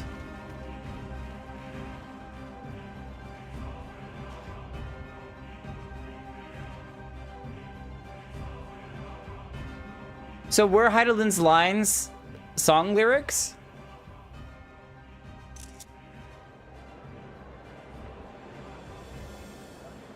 You all in your fancy hats. Oh, wait, those were the lyrics to Answers? What? Wait, no way. What? Really? Oh my gosh, I gotta go back and listen to Answers then. I don't know the song's lyrics super well, because I like listening to the songs, but I haven't listened enough to have all of the... Forgive me. Oh, walk free, believe. Yeah. We would have been detained regardless. This way, at least, we managed to stay together. It would have been nice to have somebody on the outside that could break us out when we need it.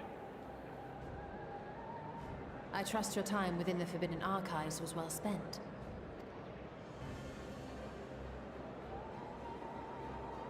Oh, he knows something. The forum will come to order.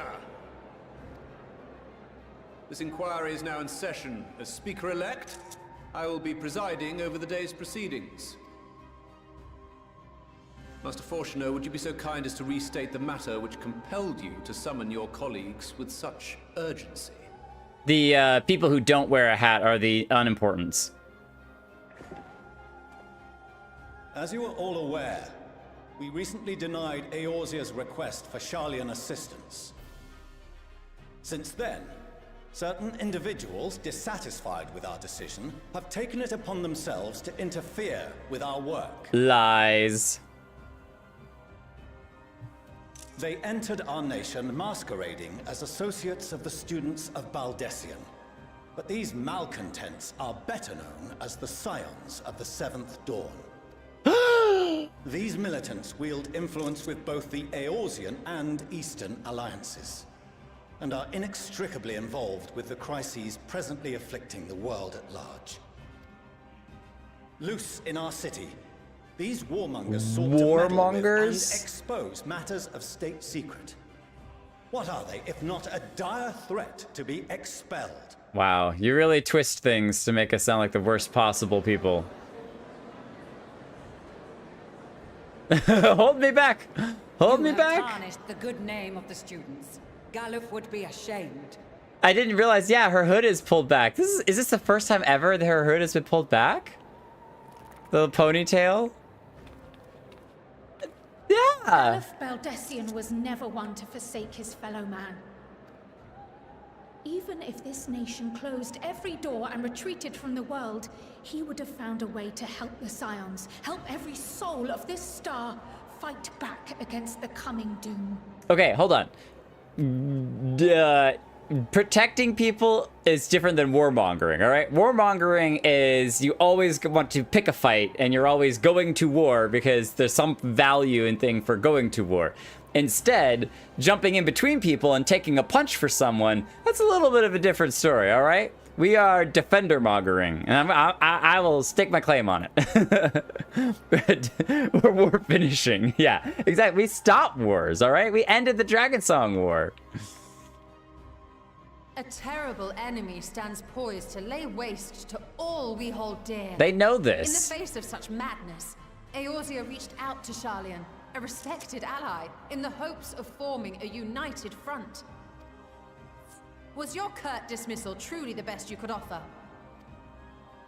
Or are you so preoccupied with your momentous duty yes, of an Ree. age-long Absolutely. past that even the end of the world is unworthy of your attention? They just have a different answer. Whence came this revelation? From the mouth of a forum member within fortuitous earshot. Then it seems your findings support my own. Yeah, what did you find, Graha? Spit it out.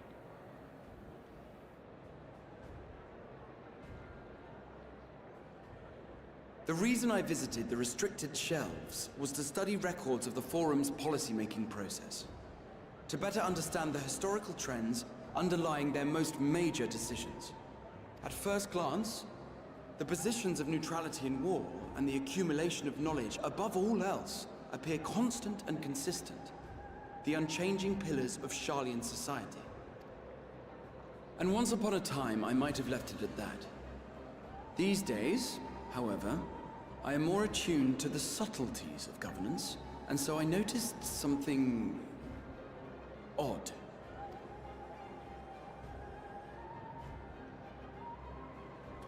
The swagger. From a particular point in time, the purpose of these policies shifted. No longer was knowledge preserved for the benefit of society. Rather, society was to be gradually reshaped to ensure the preservation of knowledge.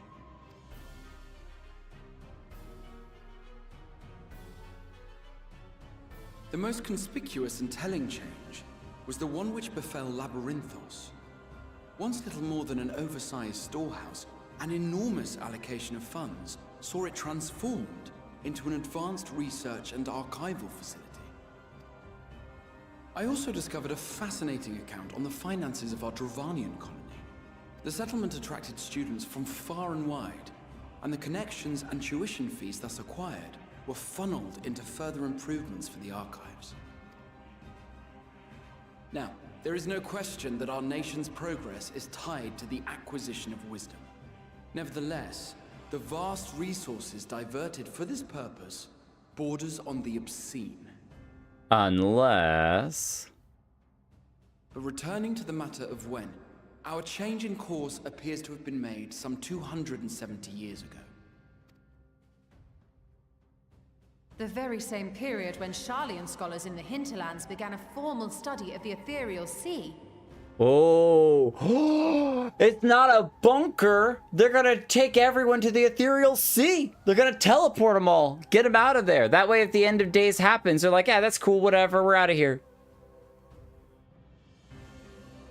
You found something, did you not? And whatever it was, gave rise to your oh-so-important duty. Mind your tongue, Archon. If you had seen...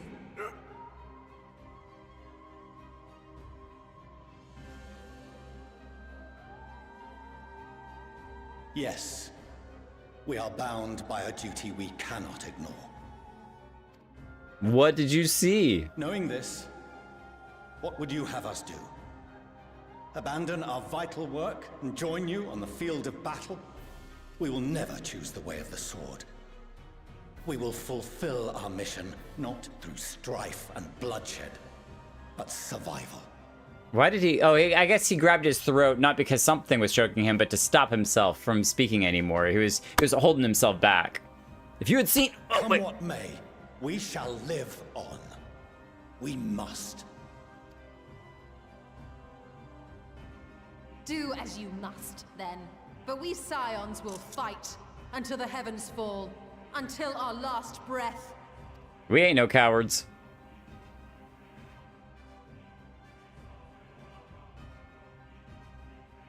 Until heavens fall. Misguided zeal.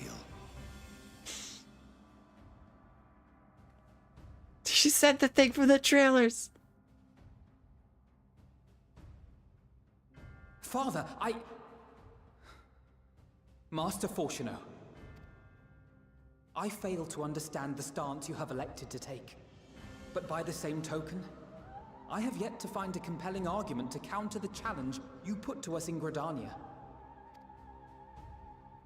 Still, in the midst of my uncertainty, I must trust in myself to do what is right, as others have chosen to trust in me.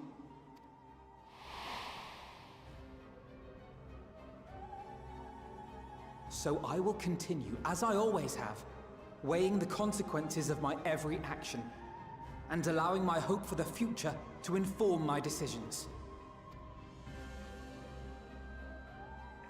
That's quite enough. Have you all forgotten the reason for this assembly? Monteshane? Skolok Monteshane. Monteshane. He's the head of the studium and an old friend of my grandfather. At least somebody immediately told me how it's pronounced. Thank you, Alize, for just immediately telling me how this guy's name. Monteshane. Honestly, It's Monteshane. every discussion devolves into some interminable debate. Terrible habit. Let's return to the topic at hand, Do we ban these people By or their murder own them? admission, these Scions have resolved to fight alongside the Eorzean nations against the doom which swift approaches.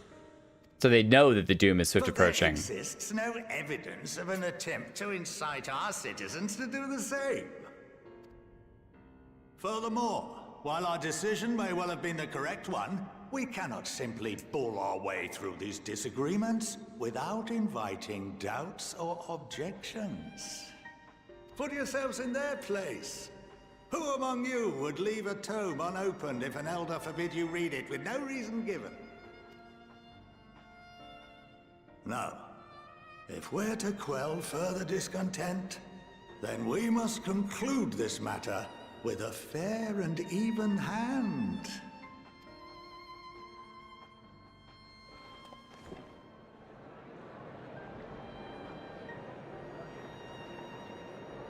All the unimportants with their hats. We will have order. Barnier. Master Montaigne raises some valid points. Keeping such concerns in mind, I propose we enforce the following measures. Until further notice, the students of Baldessian are to cease any and all activities within the domain of Sharlayan. You will also refrain from any further investigation into the Forum's decisions and duties. Failure to comply with these restrictions will result in the immediate expulsion of your Scion associates. All students of Baldessian or just Kryl? Let's put this judgment to a vote. All in favor, raise your hand.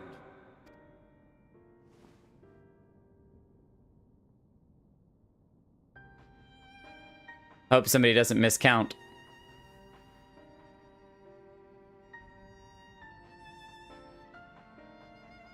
Is that a Garlean in the background? I count 51 for and 48 against. The proposal is passed. Students, Scions, you have heard the Forum's judgment. Pray abide by it, or face the consequences.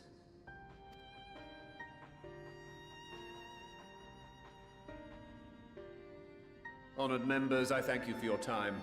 This inquiry is concluded. Yeah, but our inquiry is not. We'll be back.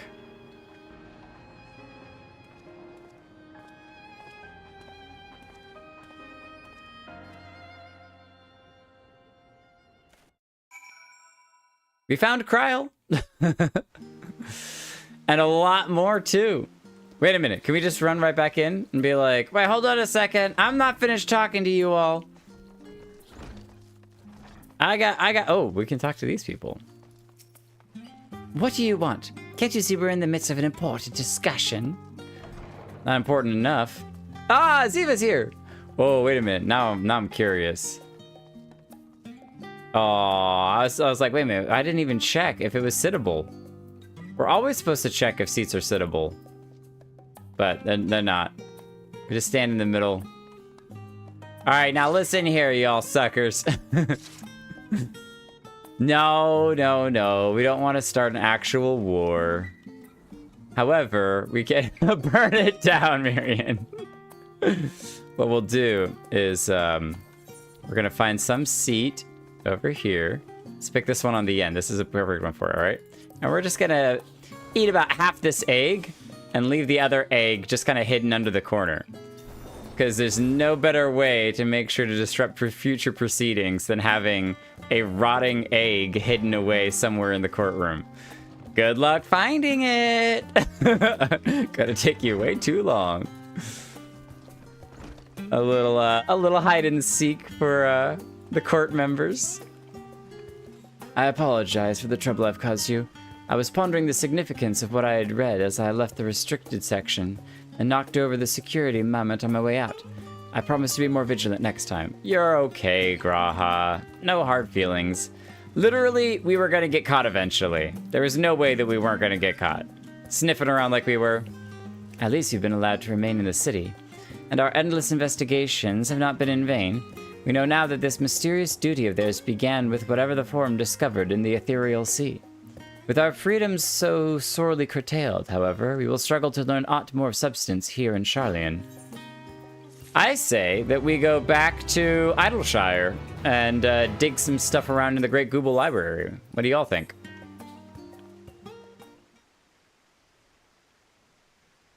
Of course the bum girl doesn't have a fancy Forum hat, because her hair has to be let down and look good.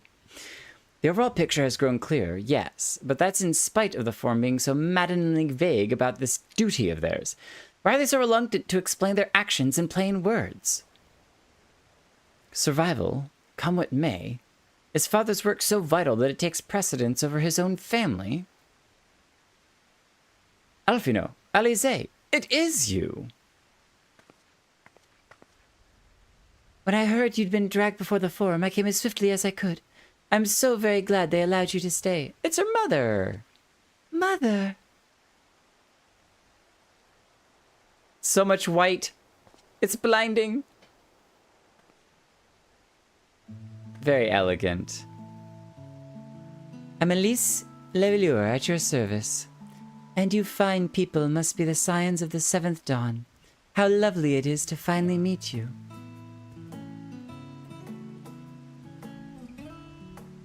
Mother, please. We don't wish to make things difficult for you.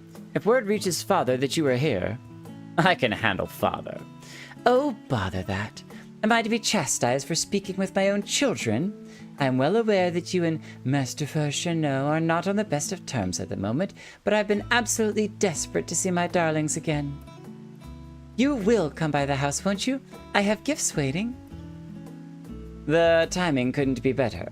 As matters stands, we shan't be going anywhere until we discuss matters with Thancred's group and reconsider our options. Go visit your home.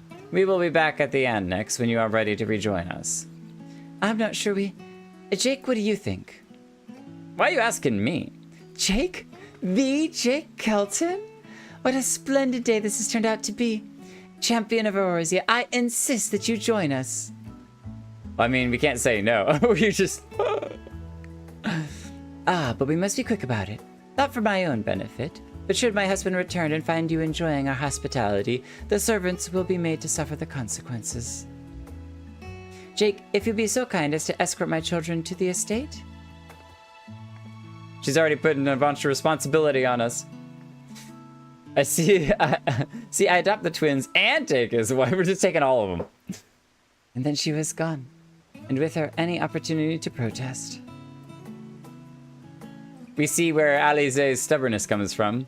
Indeed, the matter is settled. Enjoy yourselves, you three. Kryle, you can take down your hood more in the future if you want. Your ponytail is quite nice. All right, we gotta change our outfit then. We gotta glam up and look good. Gotta glam it good. We could go full Scion if we wanted to.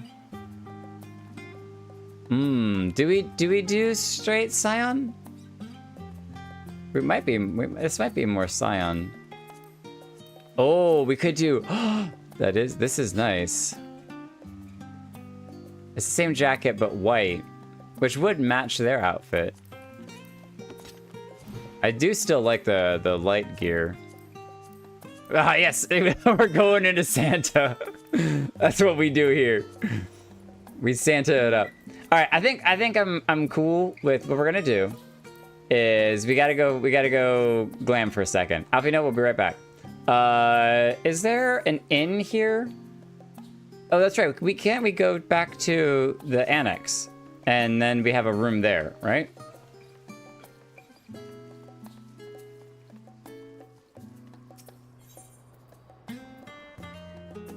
Yeah. This will take just a second. Is it that late? It's almost 11 o'clock. 20 minutes. We got it. I want to go to my room real quick. I'm not ready for a nap.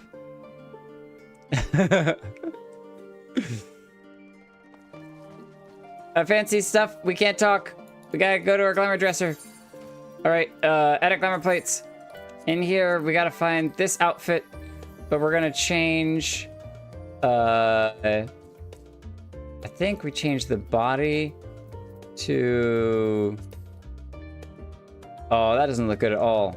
Okay, instead, just gonna change this. Yes. We're gonna go back to this one. And I think we're just gonna take this and remove these. And we'll go with this. We don't need anything more complicated than this.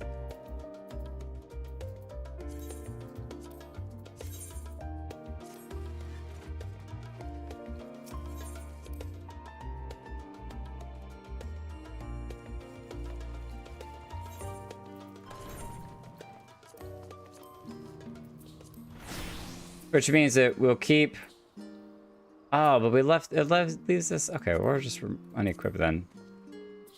That's fine. And we'll keep the sword and shield, because it's the same sword and shield we've been working with. And we'll just roll with this for now. A little more relaxed and informal.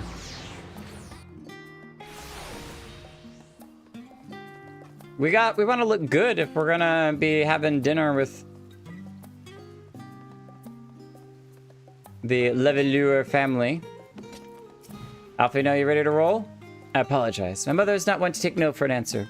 Still, I'm glad, relieved even, to see her in such high spirits. What say you, Jake? Though it seems you shall have little enough time to enjoy it, would you accompany us to visit our home? We're not going to talk about how we've ransacked your home recently. If we're going, then let's get it over with. But be sure to stay in the entrance hall. No peeking into our private chambers, thank you very much. Why ever not? Your room was always perfectly neat and tidy. Everyone has things they'd rather keep to themselves, don't they? Cherished mementos you couldn't bring yourself to throw away. Childish toys. I mean, never mind. Levier Estate is this way, straight down the stairs. Come on. They're accompanying me. I love all the accompanying stuff. Come on, you children. I'm glad it's not snowing, otherwise I'd be really cold.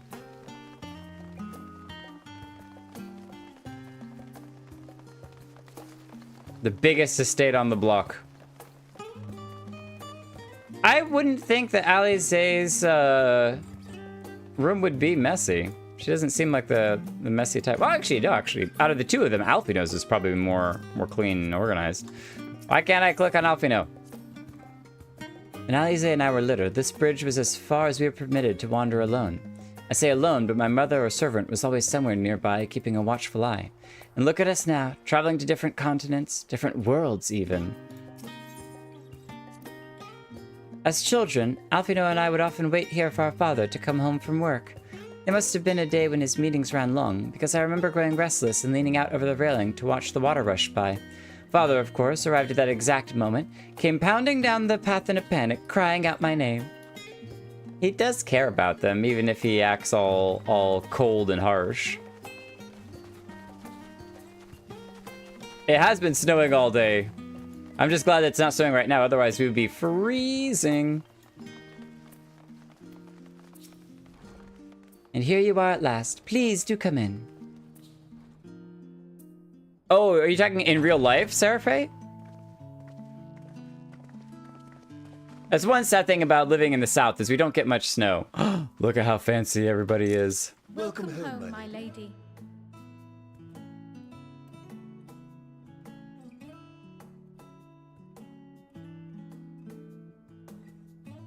We may have already stormed the castle before. We won't talk about it though. It's still snowing? I'm so jealous. I love snow. I wouldn't want to live where we get snow all the time, but... What? What are you gawping at? Oh, nothing. Scion headquarters must seem squalid indeed. Just admiring the craftsmanship.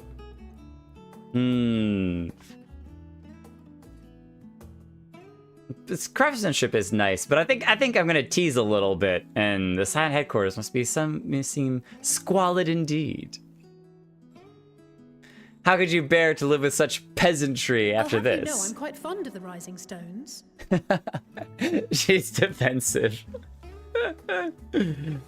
Lord Fortuneau is not to hear of this visit. Mum's the word. And I should also like the children to have their gifts, ere my husband makes his return. As you wish, my lady. Is this when they get the weapon upgrades? Right, 2 streams in a row with nothing bad happening. Master Alfino, Mistress Alice, if you would accompany me upstairs. We shan't be long. All right, we'll just have some tea then. Hydration break.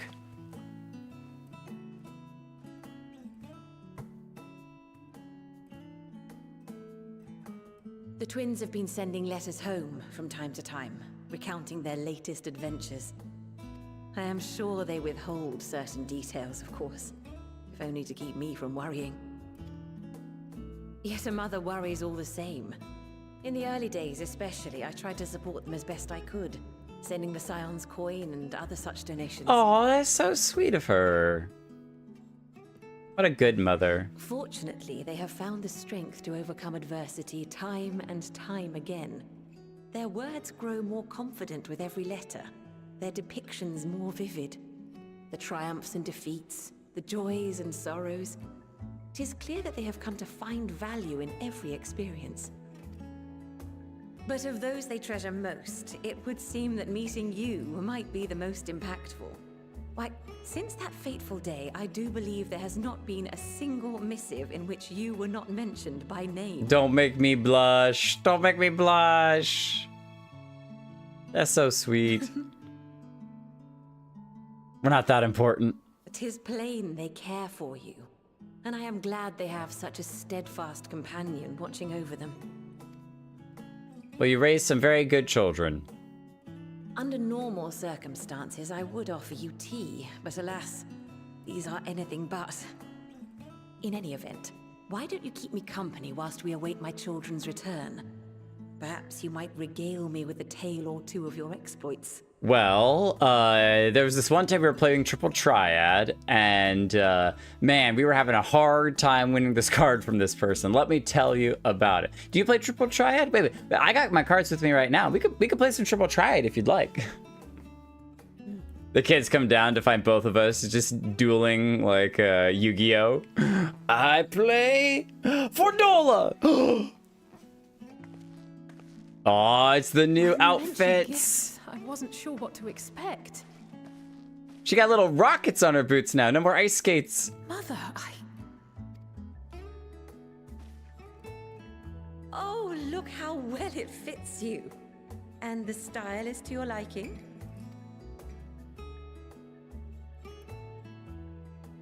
Always got to do the panorama. Perfect. Exactly what I would have chosen. But please, tell me you had something different made for Alpha. No, he's in the same exact outfit. Naturally.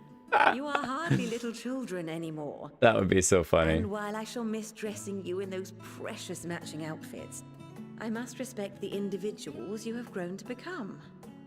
I think pink would look good on Alfino. See for yourself.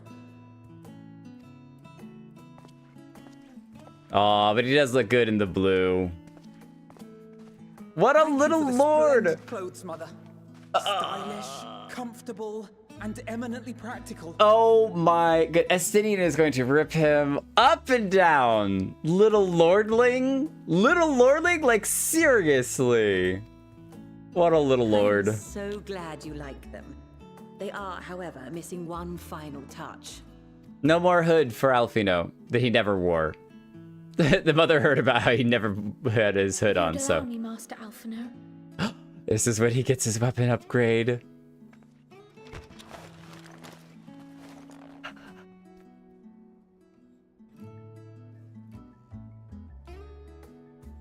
They're so shiny. Wait. Are these...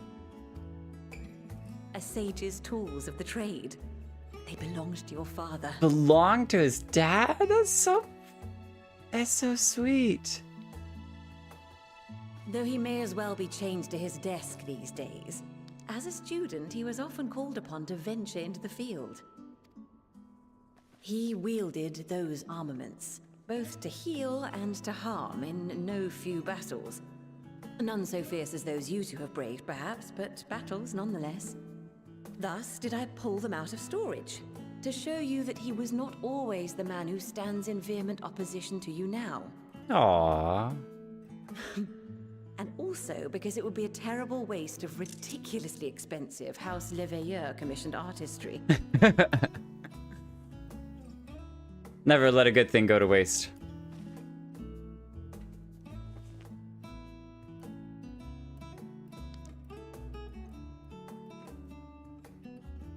I am told these devices are quite difficult to master, but someone of your extensive experience should soon have them darting about with grace and aplomb.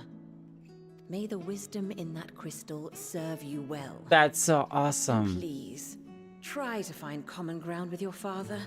That you might come and go without need for this awful subterfuge. I never would have guessed that it was his dad. I wonder if that's his dad's sage crystal, or if it's just a different sage crystal. But it could be that dad, because he's no longer a sage, he doesn't use a crystal anymore. So,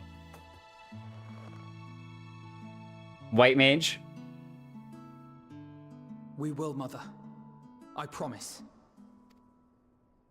He looks so grown up now. My gifts to you before you run off are an observation and a suggestion. Firstly, Fortuno has ever been a serious man, but it was only after you were born that he truly lost himself in his work. I may not know the Forum's inner workings, but I know your father's. The timing of that change in him holds some significance.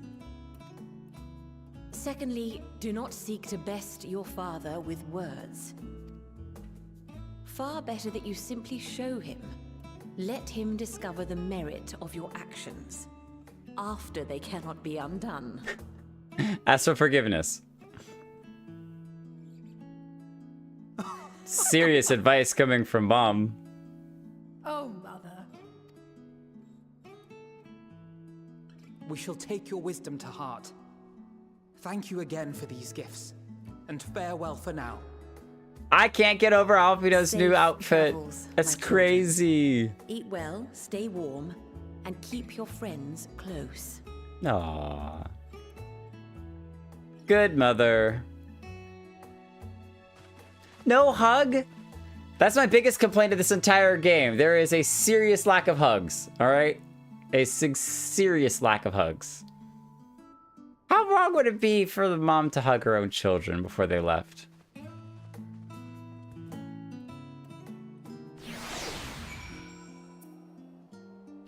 Wow, it's already 1:45 a.m.? Good heavens, time flies by when you're hanging out with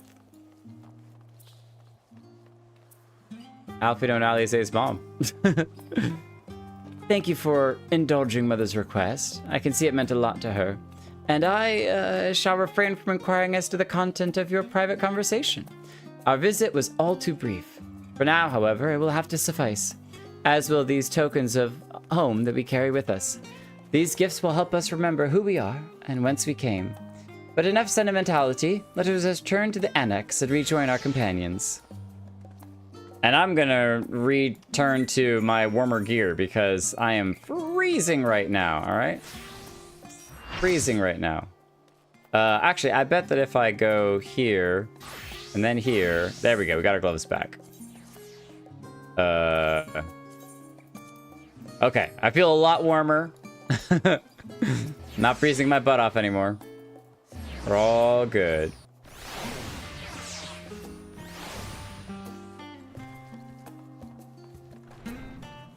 Now when you tell them your mom jokes, you know who you're talking about. Oh no. That's the problem with your mom jokes. Whoa, Lavava! You changed your hair! What? What? What? What? We have gone 2.5 years. Okay, you might have changed your hair one time in the 2.5 years. And then you changed your hair. Was it changed this whole time? This whole stream? I changed it last week. You changed it? Yeah, so it's been like this whole week and I just totally didn't notice until just now? Well, I was wearing the beret that I always wear, so you couldn't. All you could see was the fringe in the front was different. Put the beret on.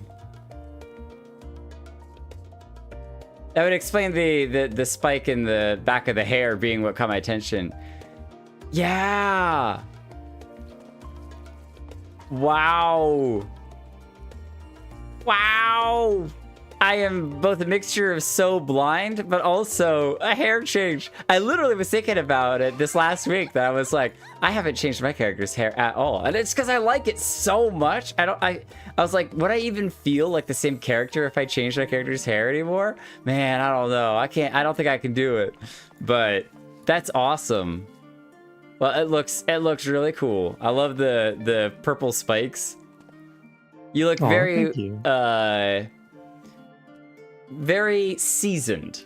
in a good way, like experienced and like again, we kind of talked about it. It's kind of a collie haircut. That Do you know whose hair this is? From the game? Yeah. Minago's.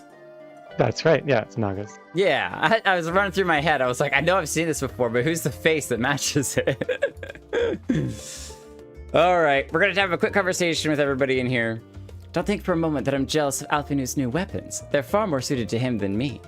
We left for Eorzea in matching outfits, but our styles, both fashion and fighting, have long since diverged.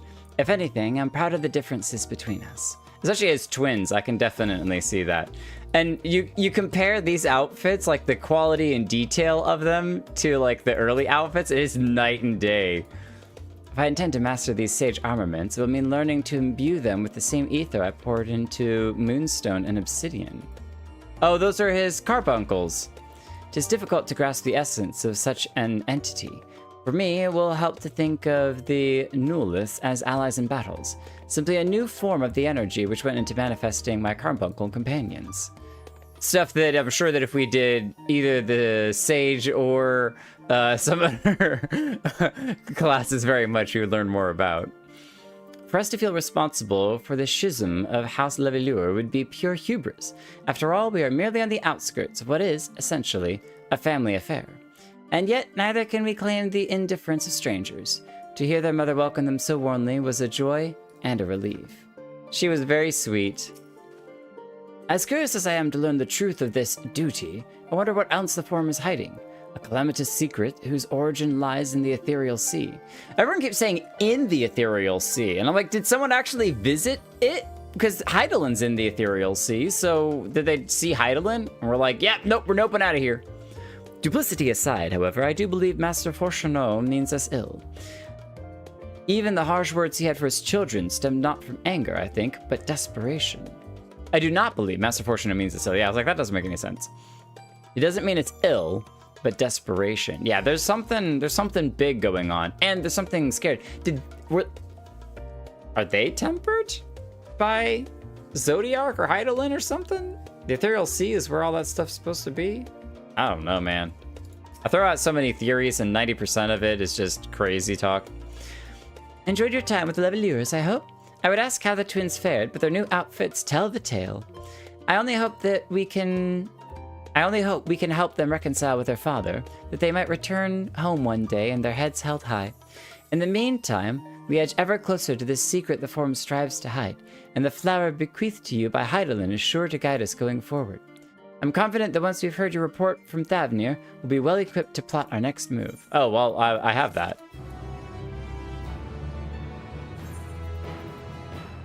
Okay, so is that... I was checking our key items to see... It would be cool if we had had the flower in here. But then we probably could have thrown it away, and we definitely should not throw away Heidelin's favorite flower. Should I do one more? Because... Would that wrap it up? If you do one more, it will start the next arc. Okay, then we're not starting the next arc. I wasn't sure if there was, like, you complete the two quests, and then there's, like, one... just talking quest to kind of like recap where everything's at. But no, if the next thing starts the next quest, then we're gonna hold from there. So Obsidian is still hiding. Okay, nothing new there. Man, I'm excited to see Alfino whip out those things in the trailer, and he starts firing away. I was like, are you kidding me? That's so cool. Marianne, thank you so much for joining tonight. Ziva, it's been awesome. I can't hug you right now. Oh. What? So many glam things. Sleeveless, vest. Are you sure? This is way too... No. Okay, take that million gil away.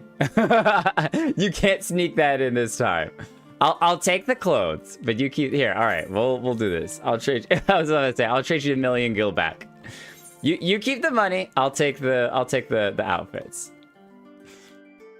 Because outfits and glams are fun. I made a lot of really fun stuff way back when I was doing monk stuff. There was a lot of cool monk stuff. I give you a fish, but I don't know that that would be a very appropriate trade. Oh, this is like a samurai robe. What's the little symbols on it? Oh, they're like 2 phoenixes. Whoa, it's so long. This is like a bathrobe. I'm gonna have to go to the bathhouse in Kugane. I'll meet you all there. I'm not gonna be able to equip, I don't think, all of this because do I have? Oh, no, I do have the shirt room. It's the weapons stuff that's very full. Yeah, I got plenty of room in the shirts. It's so tight. I mean, there's a character that reminds me of. Let's equip this one. Oh, wait, that's actually kind of a sick look. With the open sleeves. I was gonna say that I think that the thick gloves would kind of ruin it, but not really. Sun's out, guns out. Let's go. Now we just need to go get, who is it? Miri? Miri, are you running around with the bike all day long? We need biker mode. We have as well, equip this, and then display it, and then put the visor on. Oh yeah.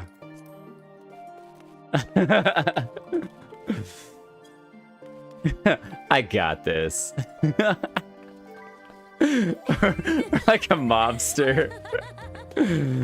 Oh wait, hold on, no, not that. It's is it box? Yeah, it's like look, you got a problem. You got a problem. These flying fists will take care of it. All right. Hey, what you doing? What you doing? I'm walking here. We gotta get that New York accent going on. Y'all, it's been an awesome night. A bunch of cool revelations. I still am suspicious that there's something going on with a bunker and trying to like hoard resources. And the plan, I'm sure, is to basically get everyone from all of Charlian to safety. It's basically we're protecting our own. That's all that I can imagine for hoarding all those resources. And the thing with the Ethereal Sea was definitely like, man, I'm gonna go need to read some dusty books to figure out what's going on with the Ethereal Sea. Heidelin, can you just like teleport us there and we can figure out what's happening? We need to get someone to spit out whatever there is that they're hiding. Are you hiding on top of the mender? Yeah, we'll just be over here flexing away. It's all good.